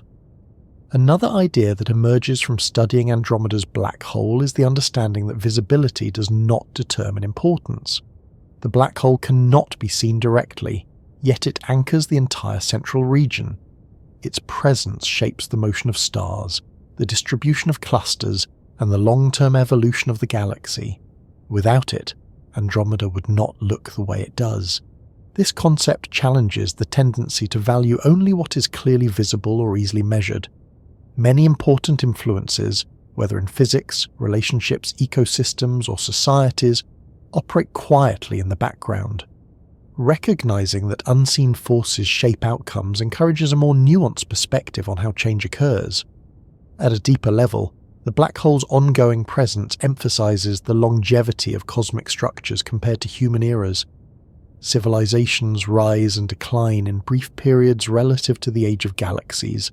Languages form and transform in centuries. Technologies come and go in decades. Meanwhile, the black hole remains, shaping the core of Andromeda with quiet persistence. This contrast can create a sense of smallness, but it can also provide comfort. The universe does not react to human actions with sudden shifts. It remains steady, offering a consistent backdrop that has existed long before humanity appeared and will continue long after. This constancy offers a form of grounding that helps put rapid change in perspective. Yet studying something so distant also highlights the remarkable human capacity to reach beyond immediate surroundings. Despite the enormous distance, astronomers have mapped the structure of Andromeda's core, estimated the mass of the black hole, tracked the motion of swirling stars, and predicted how the galaxy will behave billions of years into the future. These achievements illustrate the ability of human curiosity to overcome physical limitations. The tools used today, telescopes, spectrographs, simulations, extend perception far beyond the senses. Understanding a distant black hole demonstrates how far human capability has grown and how it continues to expand. The calmness of Andromeda's core invites a slower form of thinking. Instead of focusing on dramatic events, the region encourages attention to steady processes, long-term patterns, and subtle interactions. This way of thinking can be difficult in a fast-paced world where quick results are often valued more highly than long-term understanding. But the universe rewards patience. The behaviors that reveal the black hole's presence unfold slowly. The patterns that define the core take time to interpret. The clarity that emerges does so gradually, shaped by decades of observation. This approach mirrors any situation in which careful attention and extended reflection yield deeper insight. The upcoming merger between the Milky Way and Andromeda adds a final layer to the lessons drawn from this distant darkness. Even though the black hole appears calm today, its environment will change dramatically in the future. Gas will flow inward, stars will shift, activity will increase. None of this will happen quickly. Instead, the changes will unfold over millions of years. This long timeline underscores how temporary the current state of the universe is. Everything seen today is part of a larger process. Galaxies grow, collide, and reform. Stars are born and destroyed. Black holes expand and rest. The slow unfolding of cosmic events mirrors the slow unfolding of understanding. Nothing in the universe remains fixed indefinitely. Thinking through these ideas reveals why studying a distant black hole becomes a lesson in perspective. It clarifies the scale of human life compared to cosmic time. It emphasizes the value of patience and curiosity. It highlights how unseen forces shape visible outcomes. It shows that calmness can coexist with enormous power. It illustrates the necessity of accepting boundaries while still pursuing deeper insight. And all of this emerges not from dramatic observations, but from quiet details gathered over decades. Saying farewell in a journey like this doesn't mean ending anything sharply. It feels more like easing away from a long conversation, one that has unfolded slowly, patiently, with details drifting into place one at a time. After spending so much time near the quiet heart of Andromeda, stepping back toward a wider view invites a gentle shift in focus. The galaxy still hangs there, stretched across the night in pale light almost too faint for the eye to notice. Nothing about its shape changes because someone chooses to look away. It simply continues existing as it always has, holding its secrets calmly. A farewell beneath that faint glow is less about leaving the subject and more about recognizing that the story continues long after the last words settle. Taking this slow step back begins by remembering how small our vantage point is. From here on Earth, Andromeda appears as a smudge in the sky. Most people pass beneath it without knowing it is there. Even those who do notice it often see nothing more than a faint streak, a soft hint of something larger. Yet behind that soft smear lies a galaxy filled with hundreds of billions of stars, each one following its own path. Hidden at the centre sits the enormous black hole, quiet but powerful, shaping the region without announcing itself. Thinking about the distance between that quiet centre and the faint blur visible in the sky helps create a sense of scale that remains difficult to grasp, even after spending so much time discussing it. Moving through this farewell, the mind drifts naturally back to the beginning, to the moment when Andromeda was just a distant subject, something chosen for exploration rather than something deeply familiar. Over the course of this long journey, the pieces of Andromeda's structure have unfolded gradually. The bulge, the black hole, the star clusters, the swirling motions, the quiet environment, the future collision with the Milky Way. All of these elements have formed a picture that feels more real now than it did at the start. Yet Andromeda itself hasn't changed. The understanding that grew came from looking closely, from taking the time to examine how something so distant influences the stars around it. The galaxy simply existed while the understanding developed. Returning attention to the core for a moment brings back the image of the quiet black hole sitting at the centre of everything. It continues shaping the orbits of stars, guiding clusters, and maintaining the structure of the bulge. Its presence doesn't rely on being seen. It influences the region through gravity alone. The stability of that influence extends beyond any human timeline, remaining steady while civilizations rise and fall. The black hole will be there long after any words written about it fade into obscurity. This thought doesn't create distance. Instead, it creates a form of connection, one grounded in the recognition that understanding something does not require being close to it. Observing it from afar is enough. Stepping further back draws attention to the swirling motions of the stars near the core. Their orbits, shaped by the combined mass of the bulge and the black hole, continue without interruption. These stars do not know they have been used as evidence in human investigations. They continue their paths as they always have. They reveal the presence of the black hole without meaning to. They serve as markers in a larger understanding. Recognizing this natural cooperation between observation and motion adds a deeper sense of quiet to the farewell. The universe does not act with intention, yet its patterns create meaning when humans choose to interpret them. Looking outward from the core, the bulge comes back into view, along with the dense fields of stars that fill the central region. Each of those stars contributes to the brightness that reaches Earth after travelling across the void. This light is dim when it arrives, but the faint glow carries the history of the galaxy with it. The shapes of the orbits, the distribution of material, the motions of clusters, all of it contributes to the light that people see when they look up at the sky. The idea that a faint glow in the night contains the combined light of billions of stars can feel overwhelming. Yet it also creates a sense of calm. The glow is soft because the distance is large, not because the galaxy lacks brilliance. Continuing the gradual step outward brings the disk of Andromeda into focus. The spiral arms stretch across space, filled with regions of star formation and clouds of gas. These structures trace the history of the galaxy's rotation. The arms have been shaped by density waves and gravitational interactions that unfolded over incredibly long time scales. Even after discussing the central black hole at length, the spiral arms remain just as important in defining the galaxy's appearance. They expand the context, showing how the central region fits into a larger whole.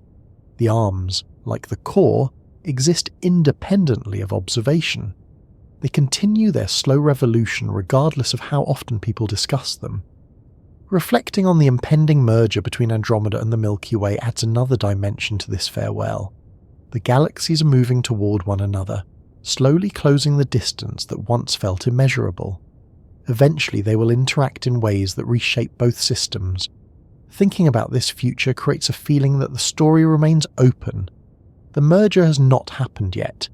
It will not happen soon on human timescales. But the knowledge that it lies ahead influences how Andromeda is perceived today. The galaxy is not static. It is part of an ongoing process that will lead to a new structure in the distant future. This long-term view softens the farewell because it emphasizes continuity rather than closure. Turning the gaze back toward Earth for a moment helps anchor the experience. Whether someone stands in a quiet yard on a balcony or beneath a sky touched by city light, the faint glow of Andromeda remains overhead. That glow is subtle enough that many will never notice it, yet it hangs there all the same, unchanged by the presence or absence of observers. This constancy provides a stable backdrop against which smaller, more immediate experiences unfold. The galaxy exists regardless of personal circumstances. Its slow movement across the night sky provides a reminder of the larger universe beyond daily concerns. The farewell also includes an appreciation for the tools and methods that made the entire exploration possible. Telescopes, spectrographs, simulations, and long-term observations allowed humans to uncover details about a galaxy that lies far beyond physical reach. These tools extend perception, granting access to places that would otherwise remain unseen. Recognizing the role of technology in understanding Andromeda helps highlight how curiosity drives innovation. Without these tools, the black hole at the center of Andromeda would remain unknown. With them, the structure of the galaxy becomes clearer. The farewell becomes a nod to the human drive to explore, to seek knowledge even when the subject lies far outside the range of the senses. Moving the focus outward again reveals the local group, the collection of galaxies that includes the Milky Way, Andromeda, and dozens of smaller systems. This context places Andromeda within a larger neighbourhood. The galaxy does not exist in isolation. Its interactions with other galaxies have shaped its past and will shape its future. Seeing Andromeda as part of a network expands the farewell beyond a single galaxy. It acknowledges that everything in the universe is connected through gravity, motion, and shared history. Even the faint glow seen from Earth represents only a small part of a vast cosmic structure. Thinking about the scale of the local group reinforces the idea that the universe is filled with objects that are both incredibly distant and deeply influential. Each galaxy contains its own history, shaped by internal forces and external interactions. Andromeda's quiet black hole, swirling stars, star clusters, and spiral arms contribute to a larger story that includes the Milky Way and numerous smaller galaxies. The farewell becomes a recognition that understanding one galaxy adds to understanding the universe as a whole. It is not an isolated subject, but part of a broader pattern. The next step in this gradual transition involves revisiting the emotions that can accompany the study of something so distant. For some, the vastness creates a sense of insignificance. For others, it inspires curiosity. The scale of Andromeda does not change depending on the reaction it evokes. The response comes from within, shaped by personal perspective. But spending time exploring the galaxy's core, its quiet black hole, its stable clusters, and its future merger tends to soften the feeling of distance. The galaxy becomes more familiar. That familiarity does not reduce the wonder, but instead makes the subject easier to appreciate. This deepening connection contributes to the farewell, making it feel less like stepping away and more like taking a slow breath after a long conversation. As the farewell continues unfolding, the mind returns to the details that gave Andromeda its character. The quiet black hole that sits at the centre of everything remains one of the most striking features.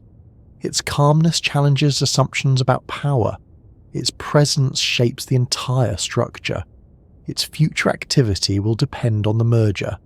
The black hole teaches patience, perspective, and the value of indirect observation. These lessons linger even as attention shifts elsewhere. They remain part of the understanding built throughout the journey.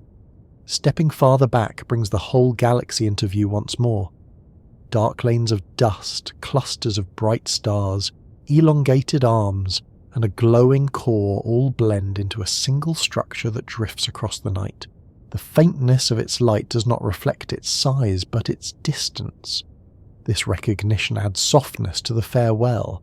The galaxy stays luminous in its own space, even if it appears dim from here. Its glow offers a reminder of the vastness between galaxies and the persistence of light across that distance. The final part of this farewell involves accepting that Andromeda will remain in the night sky long after the discussion ends. Its faint glow will continue to cross the darkness, reaching anyone who looks up with patience. The details uncovered during the journey remain true regardless of whether they are remembered or forgotten. The galaxy keeps moving toward the Milky Way.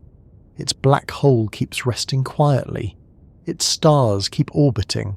Its history keeps unfolding across time. Nothing about its existence depends on the presence of an observer or the act of describing it.